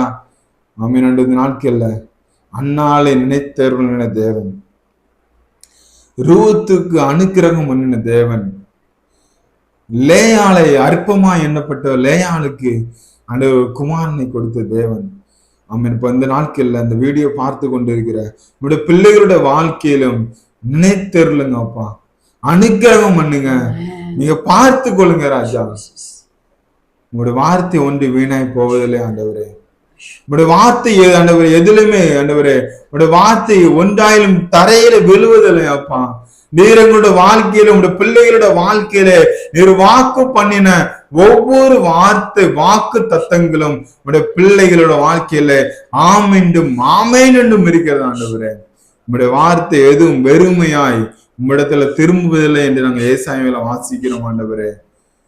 உங்களுடைய பிள்ளைகளோட வாழ்க்கையில நீங்க எங்களுக்கு வாக்கு பண்ணினீங்க, எங்க கர்த்தருடைய மகிமை வெளியரங்கமாகும், மாம்சமான கண்கள் யாவும் அதை காணும், ஏகமாய் காணும் என்று சொல்லி நீங்க எங்களுக்கு பிப்ரவரி மாசத்திலே வாக்கு பண்ணீங்க ஆண்டவரே. தீர்க்க தரிசனமா நம்முடைய பிள்ளைகளிடத்துல சொன்னீங்க அப்பா. இந்த நாட்களை நினைத்தருளுகிறோம் ஆண்டவரே, அந்த வாக்குத்தத்தை நினைத்தருளுகிறோம் அப்பா. ஆண்டவரே, உங்களுடைய மகிமை எங்களோட வாழ்க்கையில வெளியரங்கமாய் மாறணும். உங்களுடைய மகிமை என் வாழ்க்கையில இந்த பார்த்து கொண்டிருக்கிற ஒவ்வொரு பிள்ளையோட வாழ்க்கையிலும் அது வெளியரங்கமாய் மாறணும் ஆண்டவரே. யாரெல்லாம் நிந்தித்தாங்களோ, யாரெல்லாம் அவமானப்படுத்தினாங்களோ அந்த மாம்சமான யாவும் அது ஏகமாய் காணணும் ஆண்டவரே. உங்களோட வாழ்க்கை உங்களோட வார்த்தை என்னோட வாழ்க்கையில வெளியரங்கமாகும் பொழுது, உங்க மகிமை என் வாழ்க்கையில வெளியரங்கமாகும் போது எல்லாரும் அதை பார்க்கணும் ஆண்டவரே. அப்படிப்பட்ட கிருபைகள் எனக்கு கொடுங்க கேட்கும்போது நிச்சயம் ஆண்டு தருகிறார். அப்படி அப்படிப்பட்ட கிருபைகள் ஆண்டோட பிள்ளைகளுக்கு அதை கொடுக்கும்படி செபிக்கிறோம் அப்பா. ஸ்தோத்திரம் ஆண்டவரே. அமீன் ஆண்டவரே, ஸ்தோத்திரிக்கிறோம் அப்பா. இதை பார்த்து கொண்டிருக்க ஒவ்வொரு பிள்ளைகளையும் என் தேவன் அநேக பிள்ளைகளுக்கு அற்புதம் செய்து கொண்டிருக்கீங்க ஆண்டவரே. நாங்க சாட்சிகள் எங்களுக்கு கேட்கிறோம் அப்பா. ஆனா இன்னும் ஆண்டவர் உங்களுடைய பிள்ளைகள் ஆண்டவர் அவ்வப்போது ஆண்டவரே ஸ்தோத்திரமான வார்த்தைகளை கேட்டும் ஆண்டவர் அவ்வப்போது சோர்ந்து போகிறாங்க ராஜா. சோர்ந்து போகிறவனுக்கு நீ பலத்தை கொடுத்து, சத்துவம் இல்லாதவனுக்கு நீ சத்துவத்தை பெருக பண்ணுகிற தேவன். உடைய பிள்ளைகளோட வாழ்க்கையில யாரெல்லாம் சோர்ந்து போய் இருக்கிறாங்களோ, யாரெல்லாம் கூணி குறுகி இருக்கிறாங்களோ ஒவ்வொருவருக்கும் ஆண்டவரே ஒரு அற்புதத்தையும் ஒரு அதிசயத்தையும் இந்த மாதத்துல கத்த செய்கிறபடியா நன்றி செலுத்துகிறோம் அப்பா. ஸ்தோத்திரம் ஆண்டவரே. காண்கிறதான அந்த புதிய மாதத்திலே ஆண்டவரே பிரவேசிக்கிற நாங்கள் ஆண்டவரே புதிய ஆசீர்வாதங்களை சுதந்திரத்துக் கொள்ளுகிறவர்களாய் ஆண்டவரே அப்பா, இனி என் தேசத்துல மலடை இருப்பதில்லை என்று சொன்னீங்க ராஜா. இனி ஆண்டவரே எங்களுடைய குடும்பத்துல என்னுடைய சந்ததியில இனி மலடை இருப்பதில்லை நாங்கள் விசுவாசிக்கிறோம் அப்பா. அப்படிப்பட்ட கிருபைகளை உங்களுடைய பிள்ளைகளுக்கு கொடுக்கும்படியா சொல்கிறேன். எல்லாவற்றும் திருக்கிறதுல தாழ்த்து தருகிறோம். நீங்க பிறகும் நாங்க சிறுவும் கிருபை தாங்க. மீன் பிரேசு கிறிஸ்துவன் ஜெபிக்கிறோம் நல்ல பிதாவே. ஆமென் ஆமென் ஆமென். என் ஆத்துமாவே கர்த்தரை ஸ்தோத்திரி, என் முழுமையான பரிசுத்தநாமத்தை ஸ்தோத்திரி. என் ஆத்துமாவே கர்த்தரை ஸ்தோத்திரி, கர்த்தர் செய்த சகல உபகாரங்களையும் மறவாதே. ஆமென் ஆமென் ஆமென். உண்மையாவே இந்த வீடியோ ரொம்ப லென்த்தாக தான் இருக்கும். இருந்தாலும் நீங்கள் வந்து முதல்ல இருந்து கடைசி வரைக்கும் நீங்கள் பாருங்கள். நிச்சயமாக ஆண்டவர் உங்களோட பேசியிருப்பார். இது போக நீங்கள் வேறு ஏதாச்சும் டாப்பிக்லேயும் வந்து இந்த மாதிரி வசனங்கள் வேணும் அப்படின்னீங்கன்னா கமெண்ட் செக்ஷன்லேயும் வாட்ஸ்அப்லேயும் நீங்கள் தெரியப்படுத்துங்க. இந்த வசனங்கள் 35-38 வசனங்கள் வரைக்கும் இருக்கும்னு நான் நினைக்கிறேன். ஸோ இந்த வசனங்கள் உங்களுக்கு எதுவும் வேணும் அப்படின்னா அங்கே ஸ்லைட்லேயும் நாங்கள் போடுறோம். அது போக வாட்ஸ்அப்லேயும் உங்களுக்கு வேணும் அப்படின்னா நீங்கள் கேளுங்க. நிச்சயமாக வந்து நான் உங்களுக்காக நாங்கள் அதை அனுப்புகிறோம். ஸோ நீங்கள் தொடர்ந்து எங்களுக்காகவும் ஜெபம் பண்ணுங்கள், எங்களுடைய ஊழியத்துக்காகவும் ஜெபம் பண்ணுங்கள்.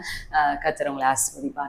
கர்த்ததாமே உங்களையும் உங்கள் குடும்பத்தையும் உங்களுடைய கர்ப்பத்தின் கனியையும் ஆண்டவர் விசேஷமா இந்த நாட்கள் இந்த வீடியோ பார்த்துருக்கிற உங்களுடைய கர்ப்பத்தின் கனியையும் ஆண்டவர் சீயோனிலிருந்து உங்களை ஆசீர்வதிப்பாராக. Hallelujah. Amen. Amen. Amen. Praise the Lord.